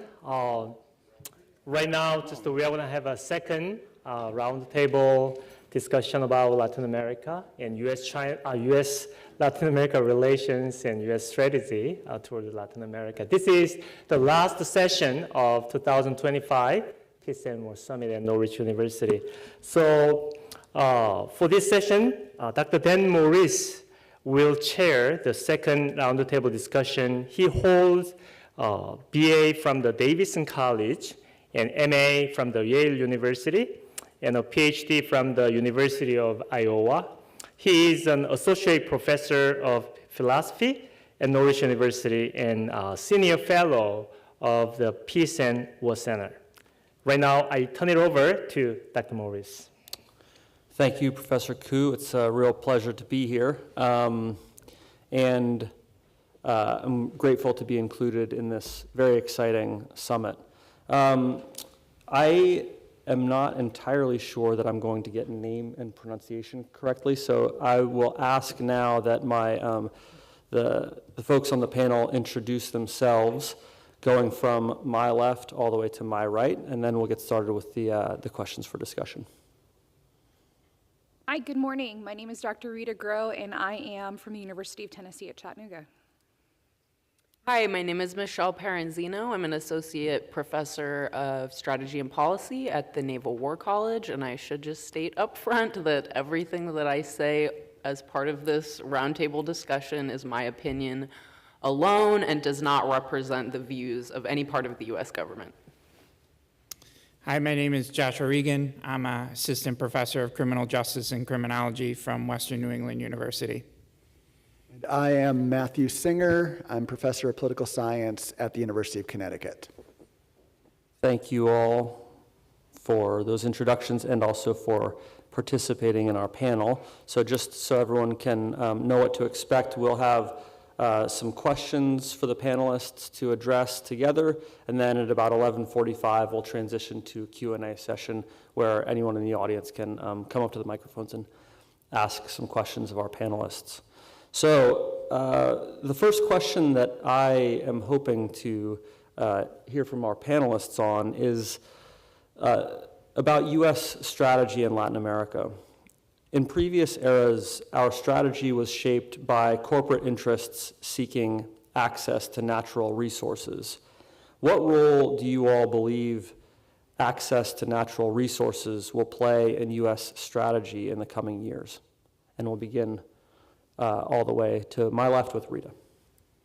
Hi, good morning. So the previous approach to, how do we say, acquiring natural resources in previous administrations and historically have been more capitalistic in nature. It was to get the resources at the cheapest possible price, somewhat through bribing officials, an uneven balance of distribution, and dare I say it, corruption. I think there could be a more humane, more, do I say anti-capitalist, is that fair, approach to it all, and it could be a win-win situation. Latin America is rich with very vital natural resources that the US can benefit from, but it could be a beneficial relationship in which the country, usually the resources are nationalized, can be paid market price, and in turn, with the caveats to use the money for economic, social, and political development internally. So, historian here, so I'm going to take it all the way back to George Washington's farewell address, where he warned against entangling alliances, but he said, that the United States should seek economic and commercial relations with all, right, but political entanglements with none. But the problem is when you develop those trade and commercial relations, when you become reliant on natural resources from other parts of the world, what happens then when those economic investments and that access to those resources is threatened by political instability? Right, and so what we've seen, historically is, of course, U.S. Economic and military interventionism, particularly, especially in the Caribbean and Central America, to protect those investments, right? And so, during the Cold War, of course, the fear was that that the Soviet Union and the Soviet bloc, being an autarkic economic structure, which that was the perception during the Cold War. I think we have enough evidence has emerged from the Soviet archives to actually challenge that perception. In fact, the Soviets, were interested in trade relations with, not just the countries of the global south or the third world, but also with Western countries as well. So there really is evidence to sort of challenge that view. But of course, that was the concern, was that if the Soviets get access to those resources, they will, keep them locked up behind the Iron Curtain, and then the United States and the West won't be able to access those resources, which was, of course, vital to post-war reconstruction of Europe and Japan, right, and Asia in the aftermath of the Second World War. So I would just say, going forward, looking at today, I think, there's two different views that are mutually exclusive, but either one, I think, could be true depending on what happens. And one is that just with technological developments, that access to resources is becoming more important. So that's going to maybe play a larger role in U.S. strategy in Latin America.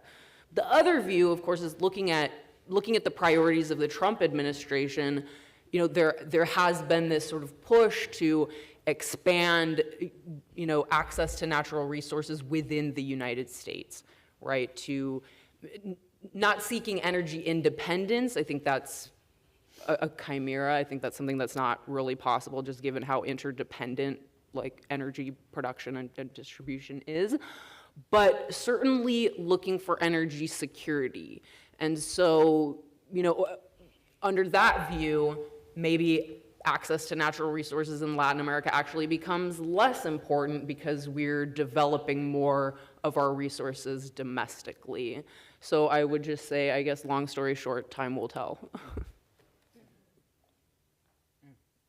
So when I was reviewing this question, I was thinking back at my grad school days, and there was a class that I had to take. It was called The Economics of National Security, and it was an interesting class that focused on how economic wealth is a source of power and how access to natural resources is a pivotal foundation of political power and success. And if you think about the United States is a massive energy consuming country, and they see great importance with not only its natural resources within its countries, but also obtaining resources outside of its boundaries. And I think, just carrying forward with your idea, I think that the Trump administration, the current administration, is willing to make a deal to get more access to critical resources. We kind of saw that discussions a little bit with Ukraine. And if you think about the discussions of the Arctic, it's all about the importance of protecting trade routes, but also natural resource security. And so going forward, I think that the United States is willing to engage in discussions for natural resources because Latin America is rich in natural resources, from copper in Chile, and I think one of the more important upcoming resources is lithium, which is largely found in Bolivia. And the last point that I'll make before I pass the torch over here is I also think that the current administration might be pushing to make that deal before other players become more influential in Latin America, in particular China. I'll start by agreeing with everything that's just been said. The Trump administration is clearly very interested in the question of natural resources. We see that with the politics of Greenland, the politics of Ukraine, that this is a thing that's on top of mind for Trump and his team. And especially when we think about the strategic competition of where China is investing in South America is largely in pursuit of these natural resources. And then there are opportunities, of course, for the United States not the United States per se, but American companies to think about it in terms of technical capacity. It's not going to be as in the old days where, strong arm nationalizing conflict. It's more likely to be looking for strategic partnerships where American companies can be able to work with domestic producers. And I think that'll be sort of the push that we're likely to see. The other thing I would talk about that hasn't been talked about, though, when it comes to natural resource, the other way we ought to think about it. On the one hand, there's sort of the big ones, there's the mining, there's oil. But the other area where natural resources are politically important for people in this room is when it comes to security, when it comes to domestic crime. When we think about the growth industries of the transnational criminal organizations, we always think about drugs, and drugs is obviously the big moneymaker. But inside the southern parts of Mexico, for example, the majority of logging is now done by cartels. Most of the mining, the surface mining interests in Venezuela are cartel run. And so over time, the transnational criminal organizations have used this as one of their diversifying strategies. It provides work, provides resources. It's a great way to launder money. And so all those things together is another area where I think security forces and state actors are going to be thinking about natural resources. It won't be in the same foreign policy way and development way, but if for a security question, there's going to need to be cooperation there as well. Thank you all. For the second question, let's begin to my right with Dr. Singer, and we will finish on my left with Dr. Groh. Second question is, concerns about Soviet influence determined some of the most dramatic U.S. decisions and projects in the 20th century.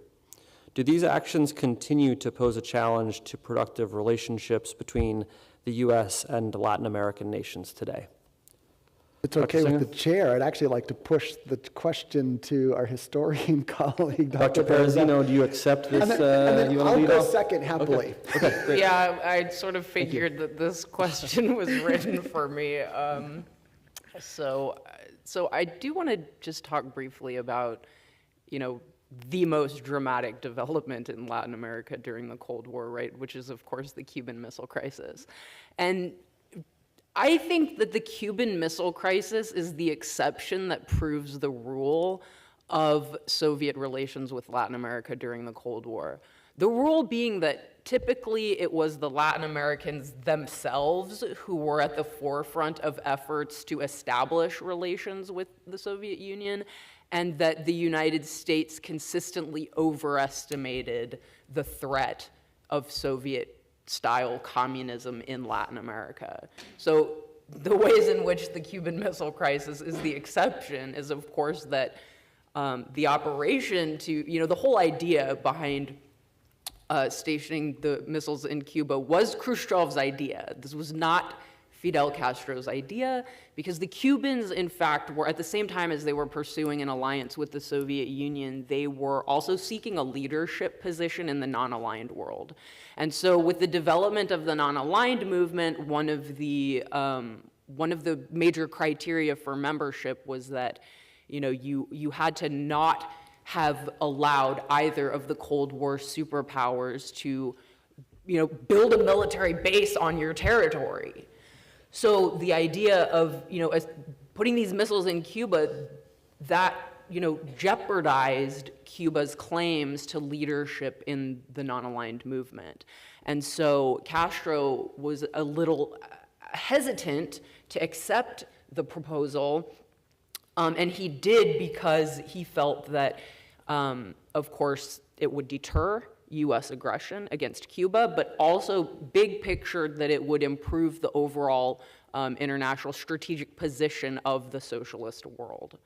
And the other way in which the Cuban Missile Crisis is the exception is that, of course, this is the moment of greatest danger, of not just for the United States, but the entire world, really. So at the moment that the danger was the greatest, is the moment when U.S. officials actually underestimated that threat, because they estimated the presence of Soviet military officials in Cuba to be something like half of what it actually was. They also weren't aware that some of those missiles had become operational. And so if JFK had accepted the advice of his chairman of the Joint Chiefs of Staff to conduct airstrikes on the missile sites, who knows what could have happened. So to bring that forward, the question about the actions of, when I read this question, I thought it was somewhat ambiguously phrased, because do these actions, so are we talking about the actions of the Soviet Union during the Cold War, or are we talking about the actions of the United States themselves, like the actions that the United States took in response to what the Soviets were doing in Latin America, right? And so I think that if we look at it in that last way, right, in what ways did US actions to combat the perceived Soviet threat, how did that pose a challenge to productive relationships? I would say, so I would point to two things. The first is that, for Latin American states, today just as much as during the Cold War, the principle of sovereignty is really the cornerstone of the inter-American system, right? So during the Cold War, the United States repeatedly circumscribed or, directly trampled upon the sovereignty of Latin American states. Prospects for this in the contemporary environment, I think, are not great. In Trump's speech to Congress, he said, we're going to get Greenland one way or another. I think, leaders in Latin America who are suspicious about U.S. power and influence, to hear something like that, I think, I think they would believe, like, wow, this doesn't really bode well for us. This is not a tremendous respect for the principle of sovereignty, right? The other thing that I would say that was incredibly important to Latin Americans during the Cold War, and I think also today, is economic development and trade relations. And those were repeatedly challenged by protectionism in the United States. So, for instance, we had a conversation yesterday and also today in the earlier roundtable about narcotics and drug trafficking, and one of the biggest obstacles to, the supply side policy that focuses on eradicating narcotic crops before they can be processed and marketed. One of the ways in which it was thought that we could accomplish that was through crop substitution schemes. So in other words, incentivize the growers to grow other products, right? Not, substitute like coffee for coca and things like that. Of course, the challenge is that the prices that the growers would be getting for those products were nowhere near, what they would be getting for the illicit drug crops. But another problem that ran up against was economic protectionism in the United States. So domestic agricultural interests who were opposed to better terms of trade, were opposed to exports from those Latin American countries.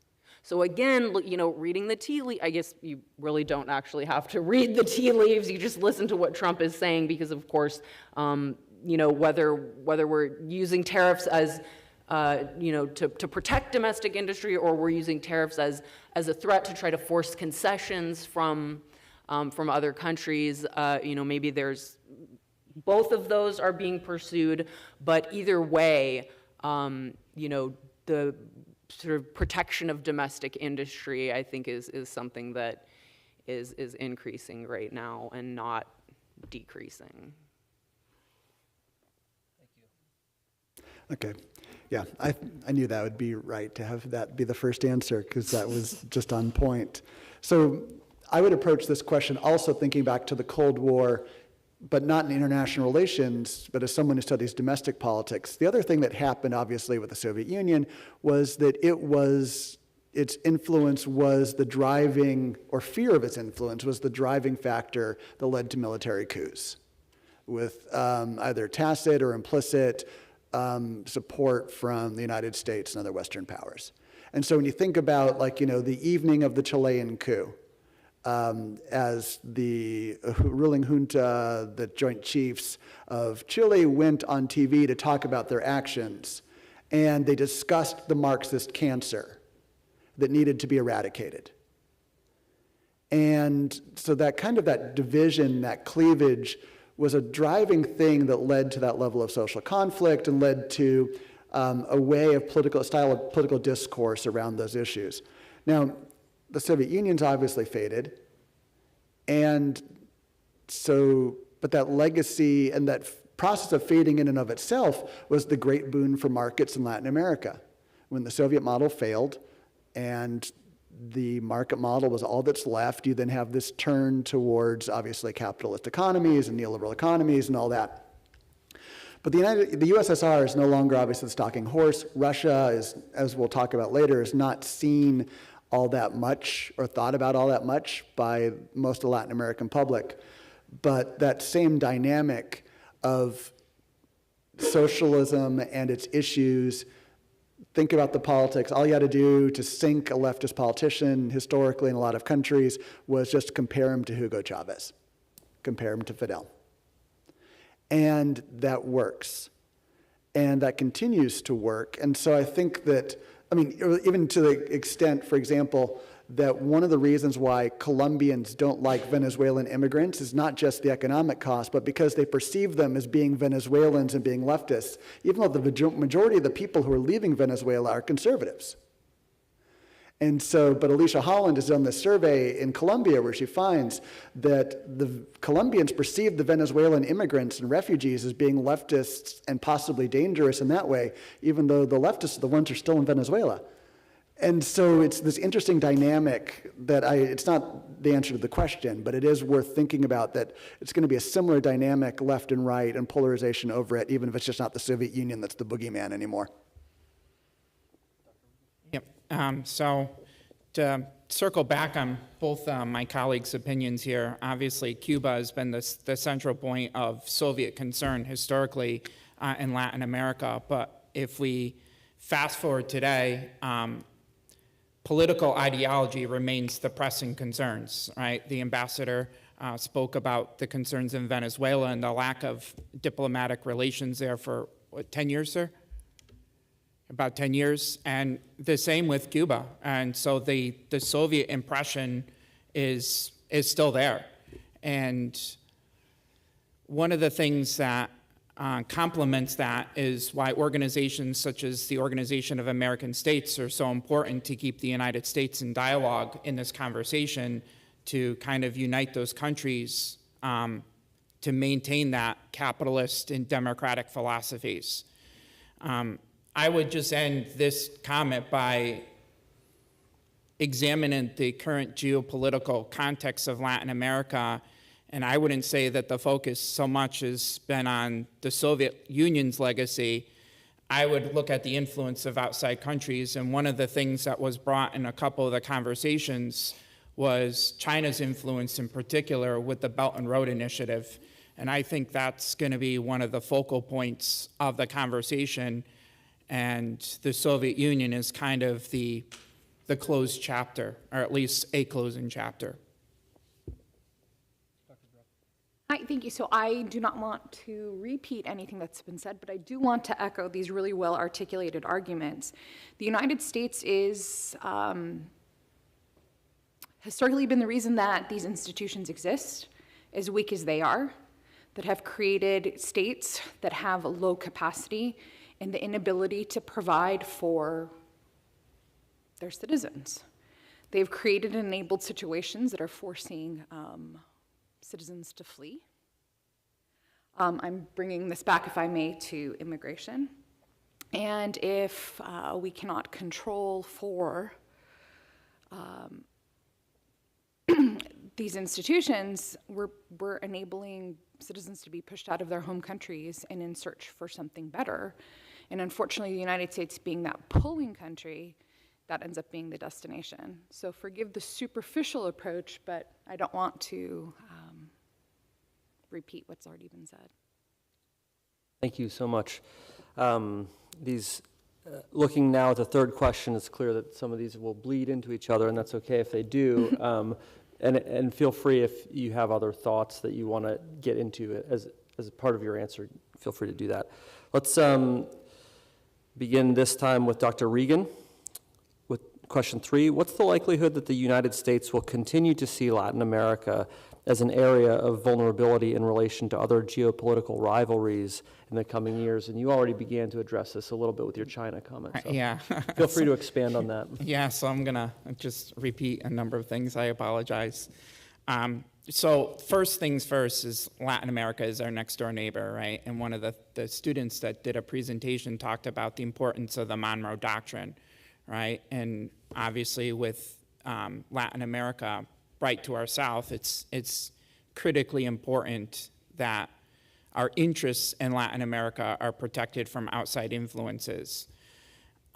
If we examine the vulnerabilities of Latin America and compare that to outside regions, I think the maritime contexts of the Arctic and the maritime contexts of the South China Seas are trumping matters in Latin America. That's my academic opinion.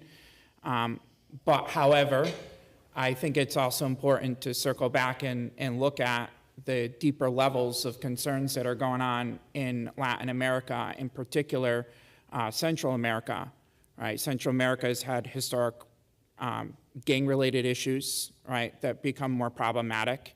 They've had historic levels of poverty, which are continuing to see no end. We're seeing that drug cartels are becoming more economically displaced in Central America because it appears to be a more fruitful area for them to operate because it's cheaper, and there's a high degree of political corruption. And also the weak gun laws enable those kind of illicit activities to thrive. So in the context of Latin America, I think Central America is one of the more vulnerable regions that we should be paying attention to. And I know this kind of looks at the northern neighbor just a second, but there's an interesting phrase that many of you have heard about with Mexico, and it's a phrase of silver or lead. And it just showcases that either you take the bribe in Mexico or other countries, or you take the lead bullet. So this phrase is a phrase that works in the context of a lot of countries there, and that the vulnerability and the roots of the vulnerability focus on the high degree of corruption. And these issues of corruption, the drugs, migration, they all have implications to the United States and American interests.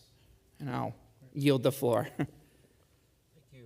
Dr. Singer, would you like to go next? Absolutely, yeah, no, and I agree that Central America is an area of concern on security, governance, and everything else. It's just difficult. So as I think about geopolitics in the region, so we tend to think about it as elite politics and elite relationships, and I loved what Ambassador Duddy said yesterday about how at the elite level, presidents, even when they have conflictual relationships with the U.S., have always thought about it as a partner that was needed to have in the long term. That if you want to have development, we're in the same neighborhood, we're the easiest trading partner, that it's in the long-term relationship to be there together. And as someone who studies mass public opinion, I'd also want to echo that the same thing is how most residents of Latin America have seen the United States historically. So we often think about, like, you know, all the horrible things the United States was involved with in the 1970s or the civil wars in the 1980s in Central America, or, you know, the anti-American rhetoric by leaders like Evo Morales and Rafael Correa and other of these prominent politicians that criticize the United States. That's not the majority opinion. So even right now, if we look at the data, like, you know, in the most recent, you know, survey data, you know, 48% of Latin Americans have a favorable opinion of the United States.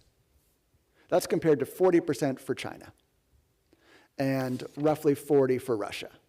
I mean, that's a noticeable, important difference. Now, that number for the United States is down significantly since 2012 and 2014.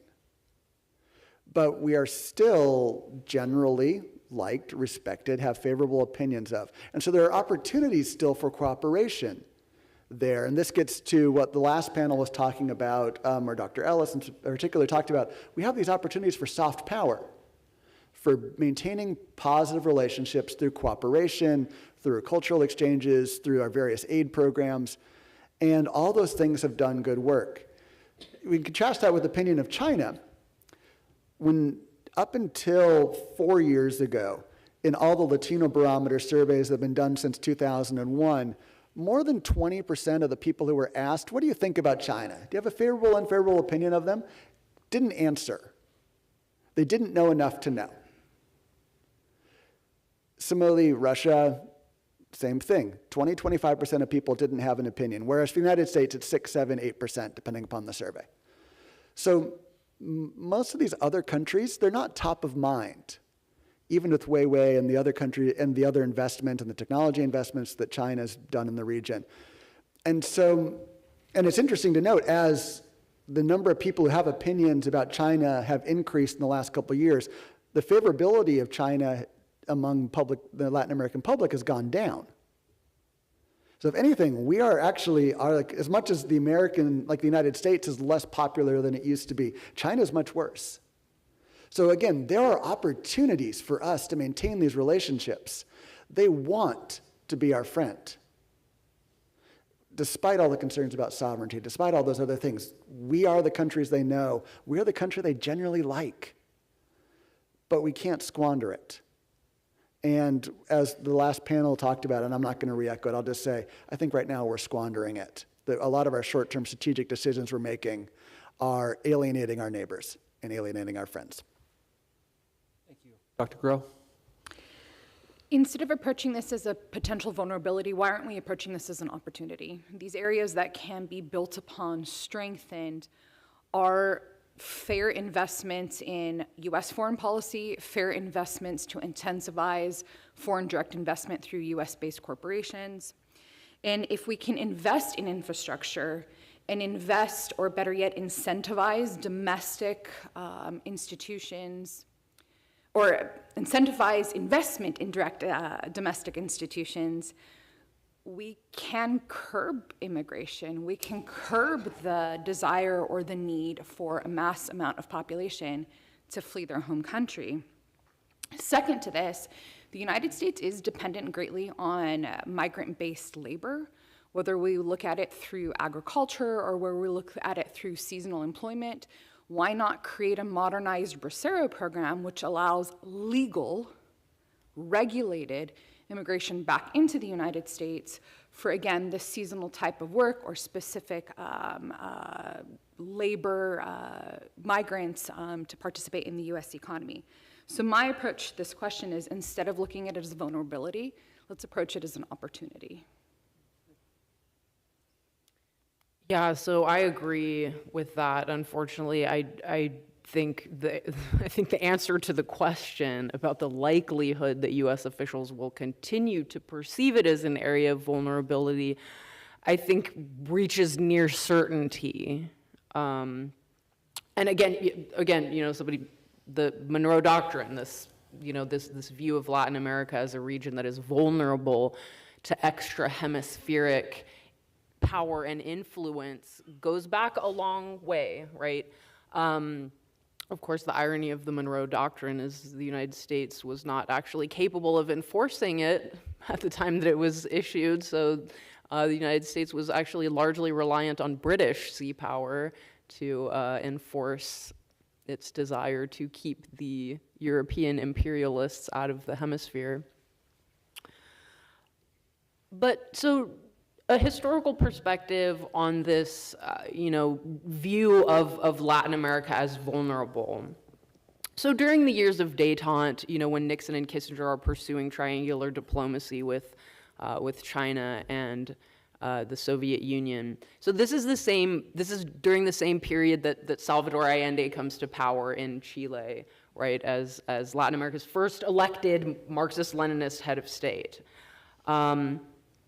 So strategically, right, the international strategic environment has been transformed by détente, right? The United States is now pursuing relations with China, right, opening to China, and is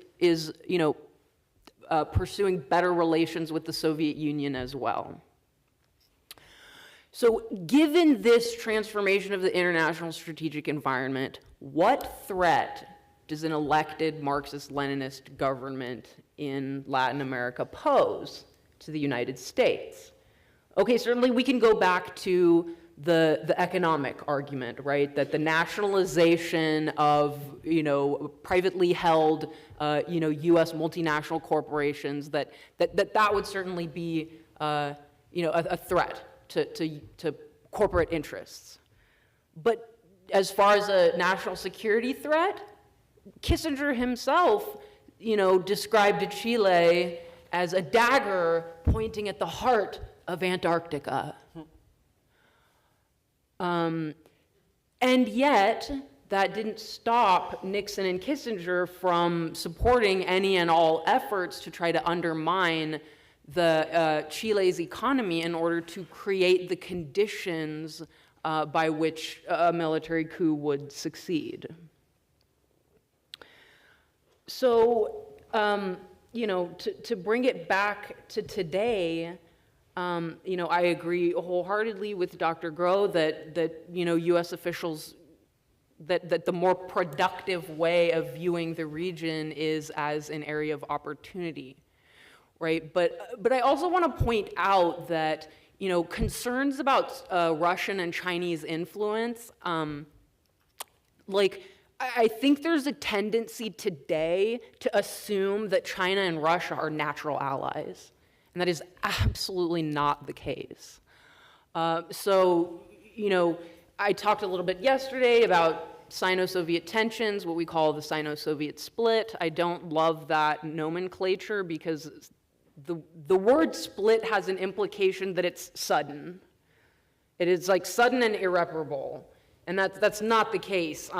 Even from the outset of the triumph of the Chinese communists and the Chinese Civil War, tensions between the Soviets and the Chinese were present at the beginning of that relationship. Stalin kept Mao waiting for weeks when Mao came to Moscow to sign the Treaty of Friendship, right? And those tensions only worsened until by 1969. Brezhnev literally floated the idea by Nixon, and this was in response to border clashes that were going on between the Soviet Union and China because, one of the fundamental geopolitical reality of relations between China and Russia is that they share an enormous border. And it's an inherently tense situation. So in 1969, border clashes had escalated along an area that it's basically a swamp. To the Russians, it's called Damansky Island. The Chinese know it as Zhenbao. So they are shooting at each other, the Russians and the Chinese, to the point that Brezhnev actually asks Nixon, how would you feel, hypothetically, if we were to nuke China? Nixon's like, please don't. We would not appreciate that. But, I probably don't need to remind this audience that, it's called the Cold War because the United States and the Soviet Union never went to war with each other directly. But the two purported communist allies, in fact, did. And so I would really caution against a view that sees China and Russia as inherent allies, because they're not. But U.S. actions can bring them together. And so when both of them perceive the United States as a common enemy, that is when they do ally. So, my sort of cautious warning would be that, U.S. policy and strategy should not be doing anything that will facilitate the view of the Chinese and the Russians of the United States as a common enemy. Thank you so much. We have one question left, and take about 5 minutes total for this question, and then we'll move to Q&A and begin with Dr. Singer, unless you would like to cede your territory again. No? Okay, thank you. Last question for this session is, what are the most promising relationships for productive and positive collaboration that the U.S. should pursue in the 21st century? So and I like to, this is just teeing off of what Professor Groh just said, there are lots of opportunities here. Despite all the talks of tariffs, we're going to keep trading, in part because the U.S. has incentives to make sure that our exports are getting there. And especially because most of these countries in the hemisphere that aren't Brazil and Mexico and don't have the capacity to play the reciprocal trade tariff war. So that's not going to be the way those negotiations are going to go. We're going to find ways to cooperate there. We're going to find ways to cooperate on crime and on security. That is absolutely going to happen. Whether or not they're productive or not is going to be up to us and our partners. The other thing that I would, so that's just the easy answer. And now I've taken the easy ones so my colleagues can do the hard ones. But the other thing I wanted to just flag for answering this question is we often think about, okay, who doesn't like us in the region? Obviously, even with the Trump administration, they have two natural allies. Argentina and El Salvador are going to work with them closely. And so those relationships are going to deepen over time.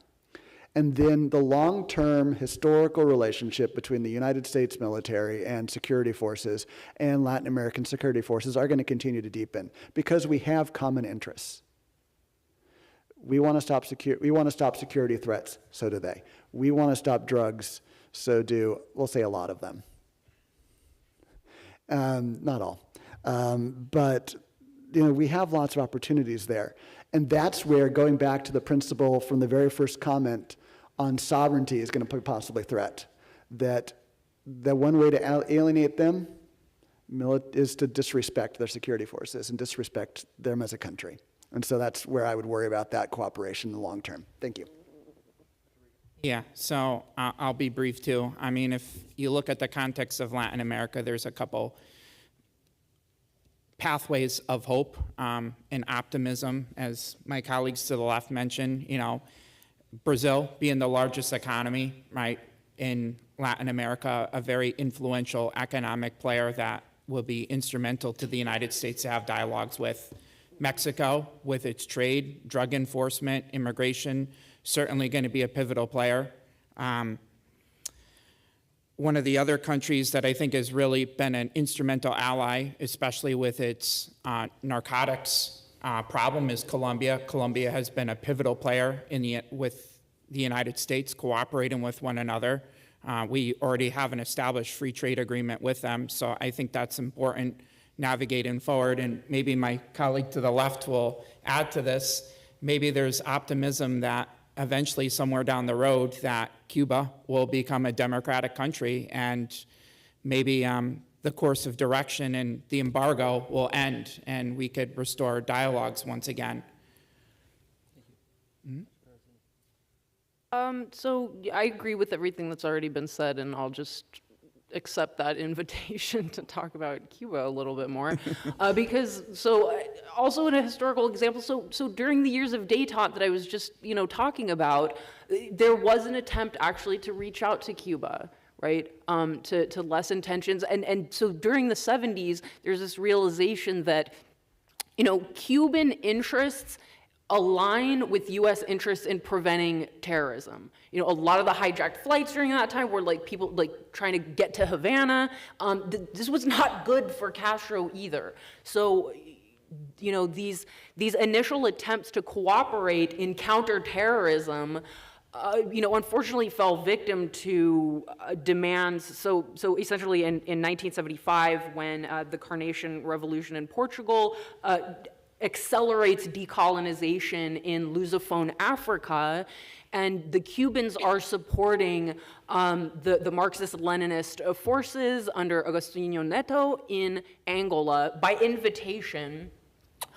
But the U.S., there's a Cuban troop presence in Angola, and essentially U.S.-Cuban counterterrorism cooperation falls victim to that Cuban support of Angola because essentially, and this was under the Carter administration actually, that one of the preconditions to negotiations was, with Cuban troop withdrawal, which the Cubans refused to do. For the Cubans,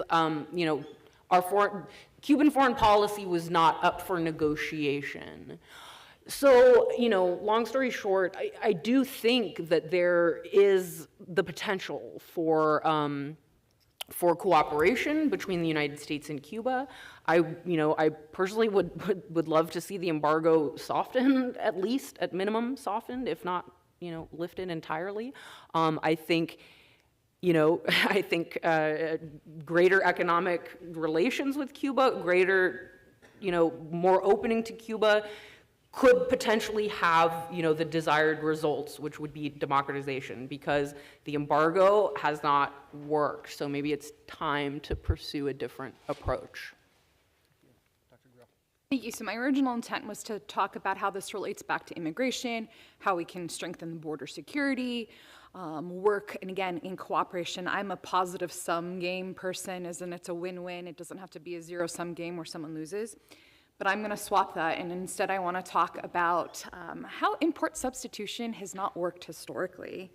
The reason why is that import substitution may work in the short term, but unfortunately it's not in the long term, and we're looking at this from a historical lens.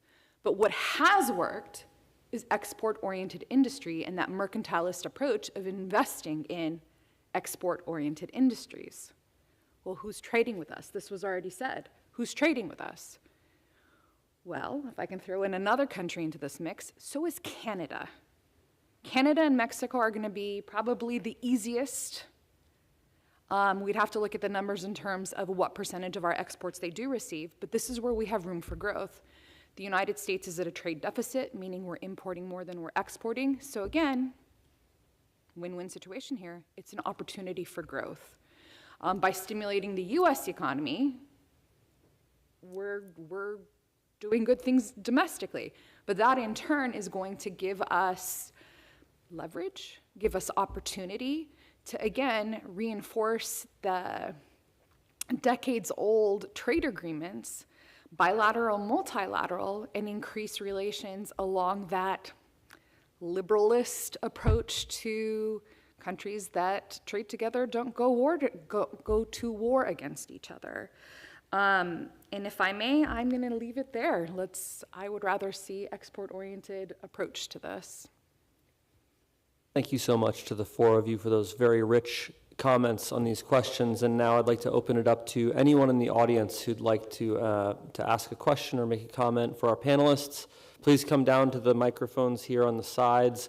If you could introduce yourself first briefly, and then if you have a comment for one of our panelists specifically, please just make that clear. Otherwise, we'll open it up to the whole floor. Hi, I'm Javad Dargan, Assistant Professor of Middle Eastern History. Thank you for the panel. I have been learning a lot about Latin America in the last 2 days. And I have several of my students here who are taking Middle East history courses. And my question is, the American administration has recently enlisted the cartels as terrorist organizations. And this is a terminology that people dealing with the Middle East are quite familiar with, which has traditionally been about ethnic, religious, or more ideological-oriented groups. So I wonder what this new categorization, what is the scope of it? How many organizations are there being put under this new category? And how will this change the American involvement in Latin America in general and the war against? How does it influences American involvement in Latin America, but also how does it impact the broader war on terrorism? And I appreciate, it's just a general question to anyone who would like to answer. Thank you. Thank you. Anyone willing to take a first stab at that or eager to? I am happy to try, if I may. So the quintessential definition for a terrorist organization is that they have a political intent and they target civilians. And even though the term terrorist has been, how do I say this, conflated and generalized, I refer to my child as the viral terrorist because he brings home whatever germs that he can find. again, we have expanded this definition to not be aligned with its intent. If I may sidestep before addressing what I think is your question, terrorist organizations, gangs, organized crime operate and flourish in areas where the government has failed. There is weakness, there's a lack of capacity, and in turn, terrorist organizations, gangs, organized crime step in and act as the state. Cartels, ISIS, wherever we want to go, they're an employer. They're providing security, opportunity, safety, simple things like running water, food, shelter, and are flourishing in these types of situations. Now, organizing or categorizing these cartels as terrorist groups, I think is just expanding the definition to focus more on eliminating them as a threat. I think that labeling them as terrorist organizations do nothing more than changing the label. The intent is still there to stop or to curb their power and their ability to operate within society, with the caveat they're acting as the state because the state is too weak to act otherwise. In my argument, it's a name only. Forgive me, but I'm going to hijack the question and use it as a vehicle to go back to Cuba. Because Cuba was recently put back on the list of state sponsors of terrorism, even though there's no evidence that it belongs there. So, you know, going back to the Cold War, one of the biggest issues that kind of divided the Soviets and the Cubans was Cuban support for national liberation movements and Marxist-Leninist armed groups in Latin America. So certainly that can be construed as state sponsorship of terrorism, right?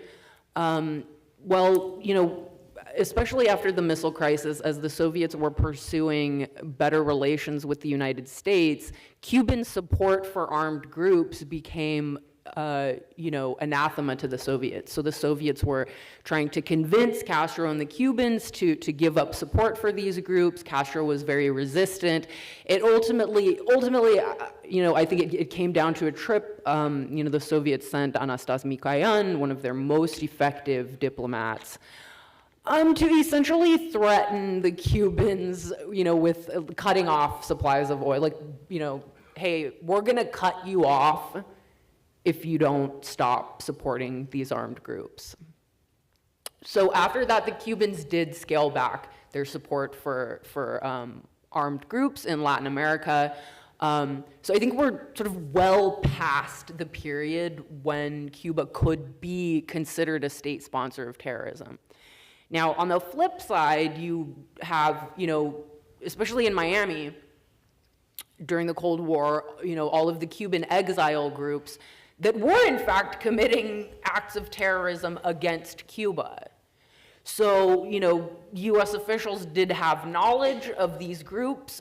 Many of these groups were acting in concert with FBI and CIA. Of course, you know, we could talk about the Bay of Pigs invasion, which is a mistranslation. It should be the cochino is local Cuban slang for triggerfish, the triggerfish that swim in the reefs there, which the presence of those reefs was a reason why that landing site was not particularly well chosen. So, you know, to come back to the present day, I think, you know, Cuba should be removed from the list of state sponsors of terrorism because there's no evidence that the Cuban government is supporting terrorist groups.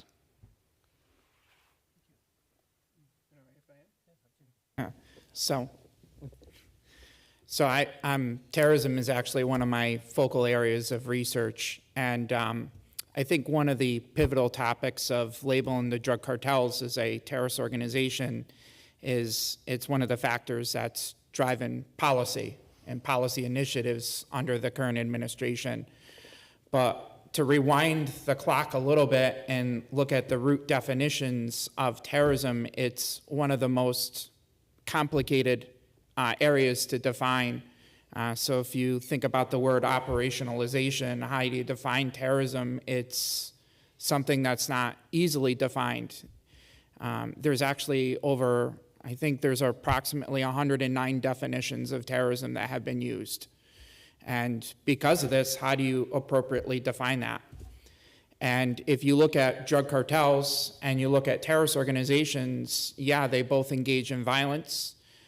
Yes, they thrive off of weak states. They both thrive in coastal countries. They both thrive off of other illicit industries like weapon trafficking. But at the end of the day, their motives are extremely different, right? One is driven by a political ideology, and another one is driven with the interests of making money. And so that's the area of concern that I have contemplated of how you can label a drug cartel as a terrorist organization, because at the end of the day, their political ideologies, or I should say their motives, are very much different. It's not to say that there's not similarities, but it's a very gray area. I'll just leave with that. So yeah, and I might actually disagree a little bit with my colleagues. Well, I agree on the general point that the cartels are not political organizations per se, with the exception of maybe the FARC, that had this leftist ideology in addition to making money and controlling territory. But if we define terrorism as using violence to shape state actors and to influence state actors and to influence their response. So it's not just violence against rivals, not just violence to make money. Obviously, the Colombian cartels were doing that. When there was discussions of extraditing Pablo Escobar, Escobar and his allies said, we're going to make it so violent that you can't do this, to try and convince you otherwise. The Mexican cartels have a systematic policy of threatening and intimidating mayors. Being an elected official in Mexico at the local level is quite dangerous, or at least more dangerous than it should be. And that's because the Mexican cartels want to convince the state to not attack them, that there are risks. And so, in as much as we're saying that, I do want to note that they're not terrorist actors. That is not the driving factor of most of the violence, but there is an element of it that is. And so we do have to kind of keep that in the back of our brains, that is something that has changed and that they do use. But the other thing I would just note with this is, okay, so we declare them terrorist organizations. What's the next step of that policy? We can deal with it in two ways. One, do we cooperate and go to the local security organizations and say, we'd like to work together with you on this. You don't like them, we don't like them, let's partner. Or do we threaten to do it unilaterally? And so you remember, after a couple years ago when a group of families was attacked in northern Mexico and murdered, candidate Trump said the U.S. should invade. We should send in the special forces, take out these guys. That's not going to win you any allies, not only among the Mexican people, but among the Mexican security forces. Now, the Mexican security forces have a corruption problem. They have, plenty of them are connected to, this is my personal opinion, this is where it's good that I'm not affiliated with any U.S. organizations, but there are plenty of them that have connections to the drug trade. But we need the ones who aren't to be our allies. And threatening to do it unilaterally just burns that bridge. Personal opinion. Thank you. Any other questions from the audience? Please come on down.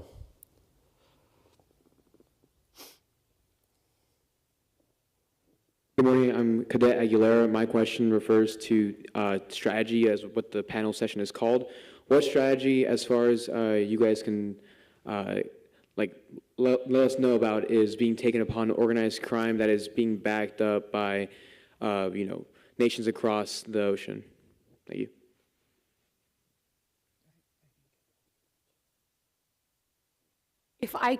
If you can specify, are you speaking about any country in particular?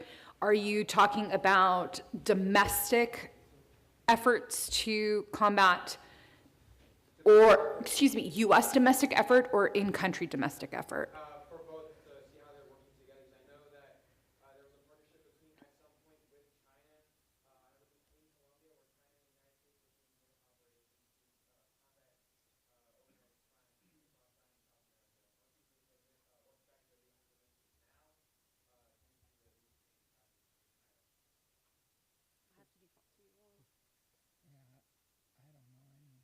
Yeah, that's a great question. I wish I knew the answer. You've got us stumped.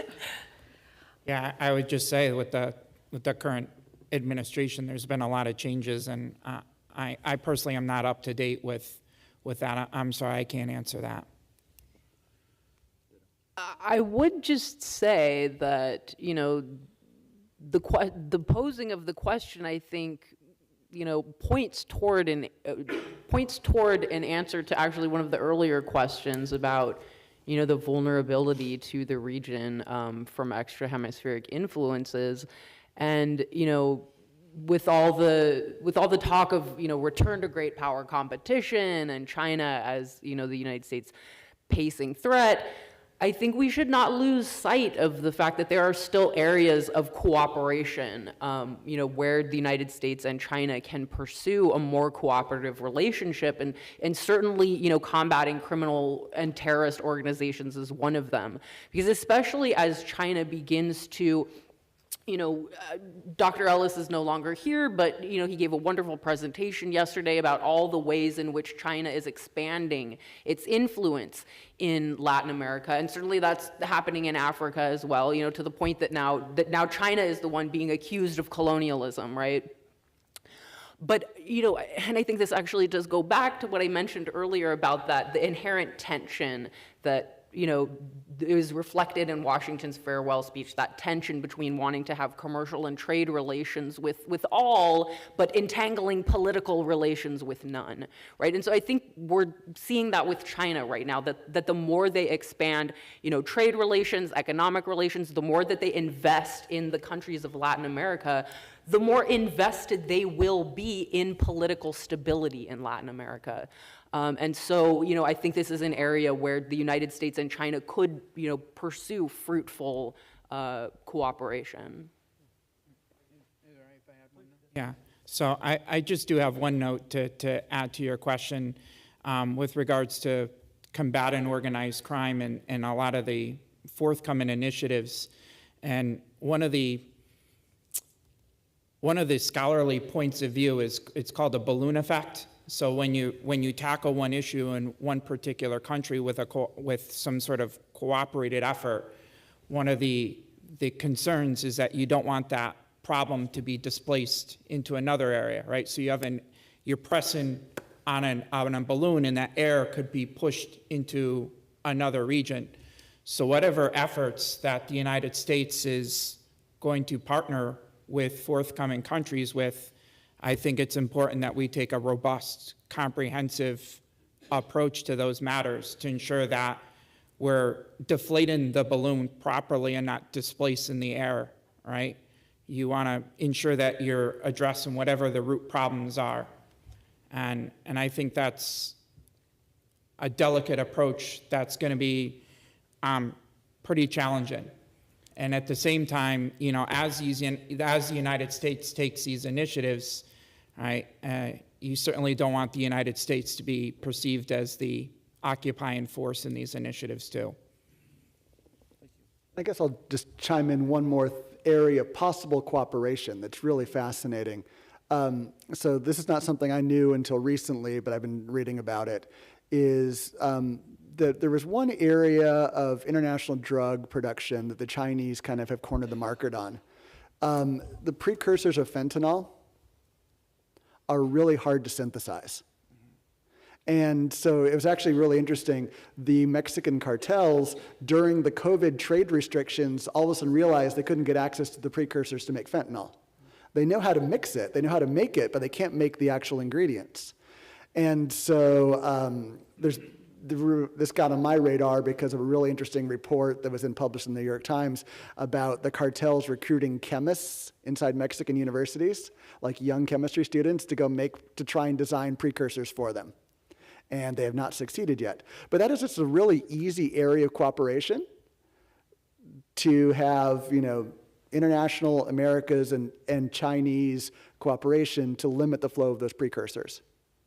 And it's just a small thing that, you know, it's not military exercises, it's not the kind of things that's going to get the hackles up of the current administration, but is really possible, another little small opportunity.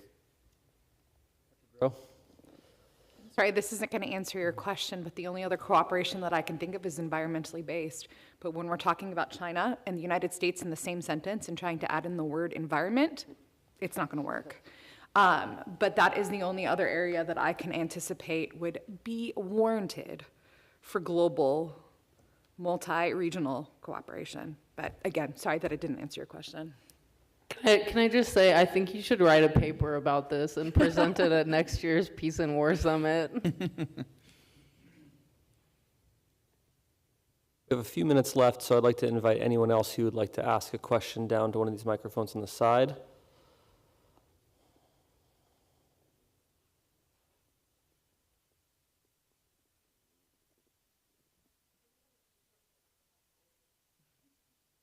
Willow, we'll go to you right after this gentleman. Hello again. This has been another very interesting panel. My question would first, by way of preamble, be based on the fact that, though we have not much discussed it over the last day or two, the U.S. and China continue to have, notwithstanding our difficulties, an immense trade relationship. An immense trade relationship. China is, in fact, probably the U.S. The number 2 or 3 trading partner of the U.S. right now, right? So it's Canada, Mexico, and China, or Mexico, China, and Canada. I'm not entirely clear on that, and it may well depend on the day or the week or the month. That said, do any of you see a basis in that relationship for building some sort of agenda to combat some of the problems we've discussed this morning, particularly in the Americas? Obviously, how we trade with Latin America is different from the way China trades.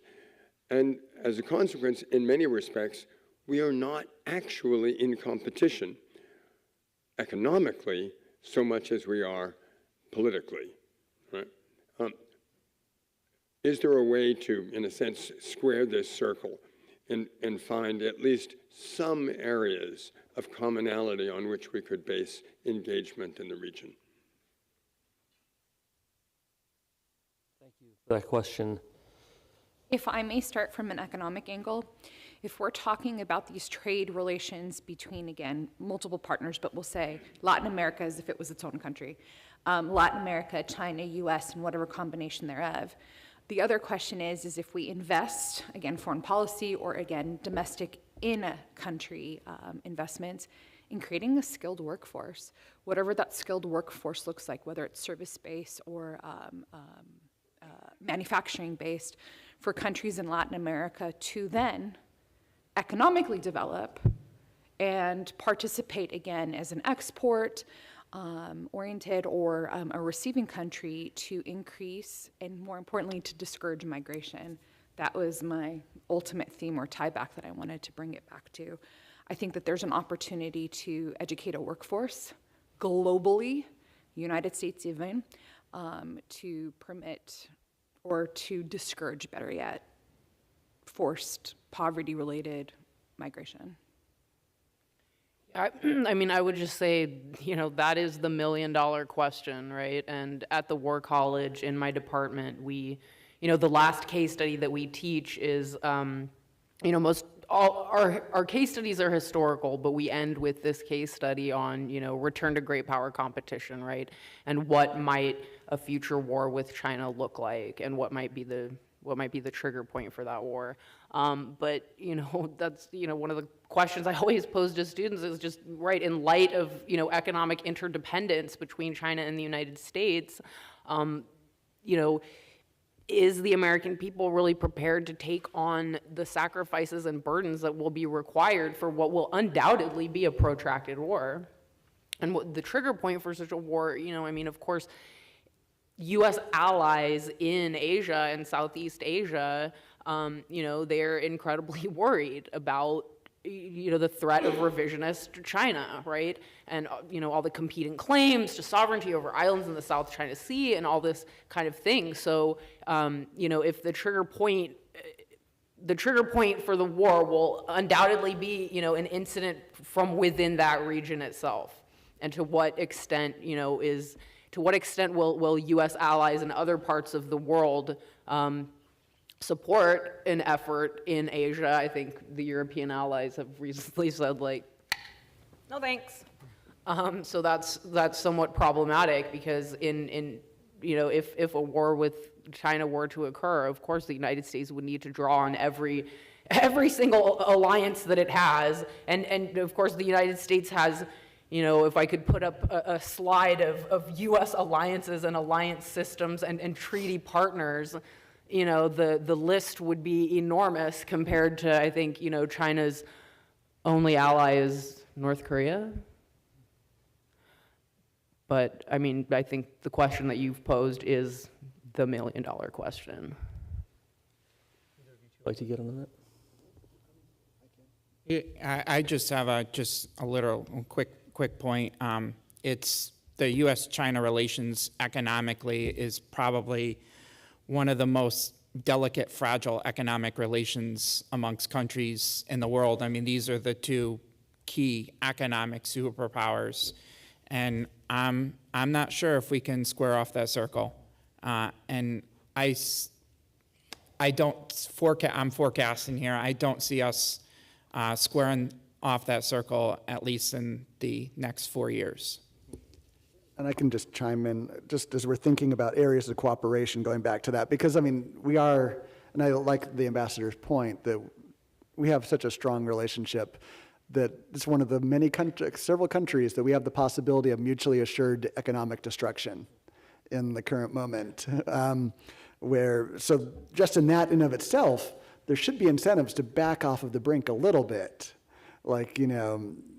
potentially, unless we're convinced that short-term destruction is worth it.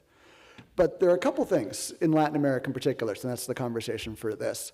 So as China's investing increasingly in building things and owning things in the region, as we've historically invested and been investing, both of us perceive similar threats from nationalization pressures. That's not currently on the agenda in a lot of countries, but if it were to come back in Chavez-style nationalizing of natural resources extractors and other types of things, we're both going to be on the same page. In theory, that means that both of us should be in favor of strong courts and that can protect property rights. And then I would say, looking to the future, because China has no incentives right now to think about intellectual property rights, but with Huawei, Alibaba, and their new, showing their new advances in artificial intelligence, at some point China's going to care about intellectual property too.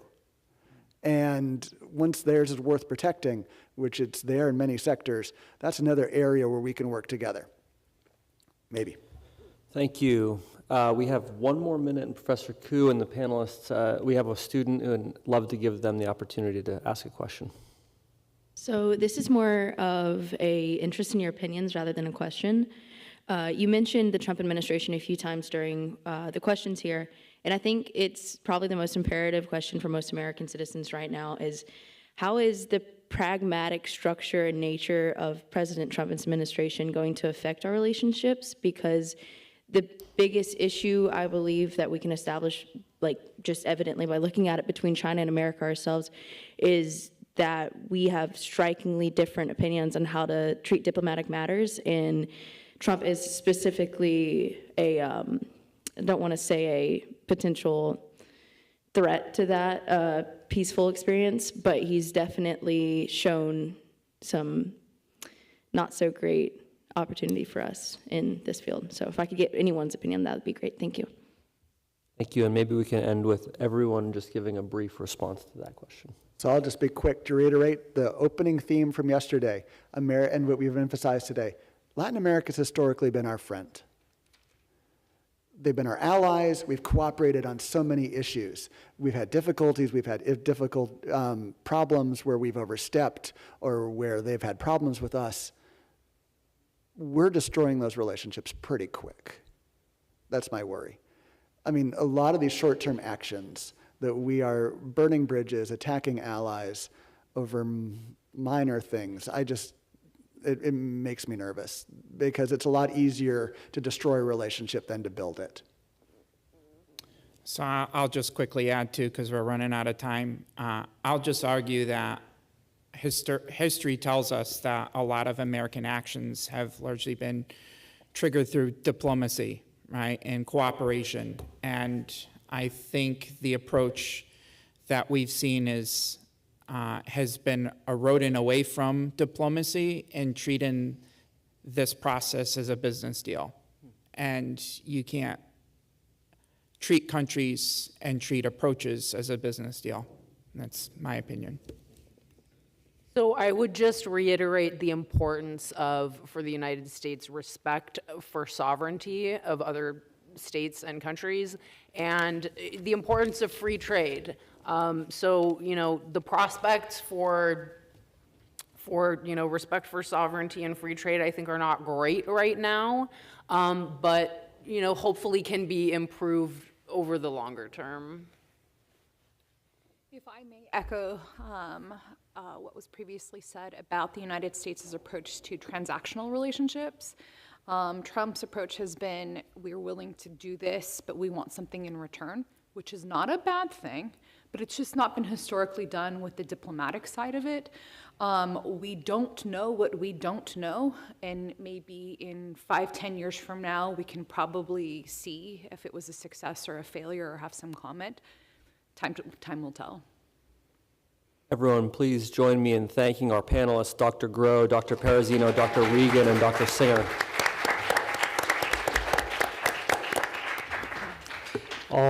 Over the past 2 days, through insightful presentations and discussions, we had the very valuable opportunity to expand and deepen our understanding of key Latin American issues. It is really important for us to think about, comprehend all these complexities that just the Latin American countries have. So many issues and so many troubles and problems, but also we found some hope from all these comments and discussions. So I think as current leaders and future leaders and also global citizens, we need to make every effort to bring justice, peace, and reconciliation in Latin America and many other regions in our global community. Even though we cannot fully disregard the promotion of national interest, especially in this case, the United States. All distinguished speakers and guests, thank you so much for your wonderful contributions of the past 2 days. At this point, we conclude Norwich University's 2025 Latin America Summit. Thank you all for your participation, whether in person or online. I hope you have a great day, and see you at next year's Peace and War Summit. Thank you so much again.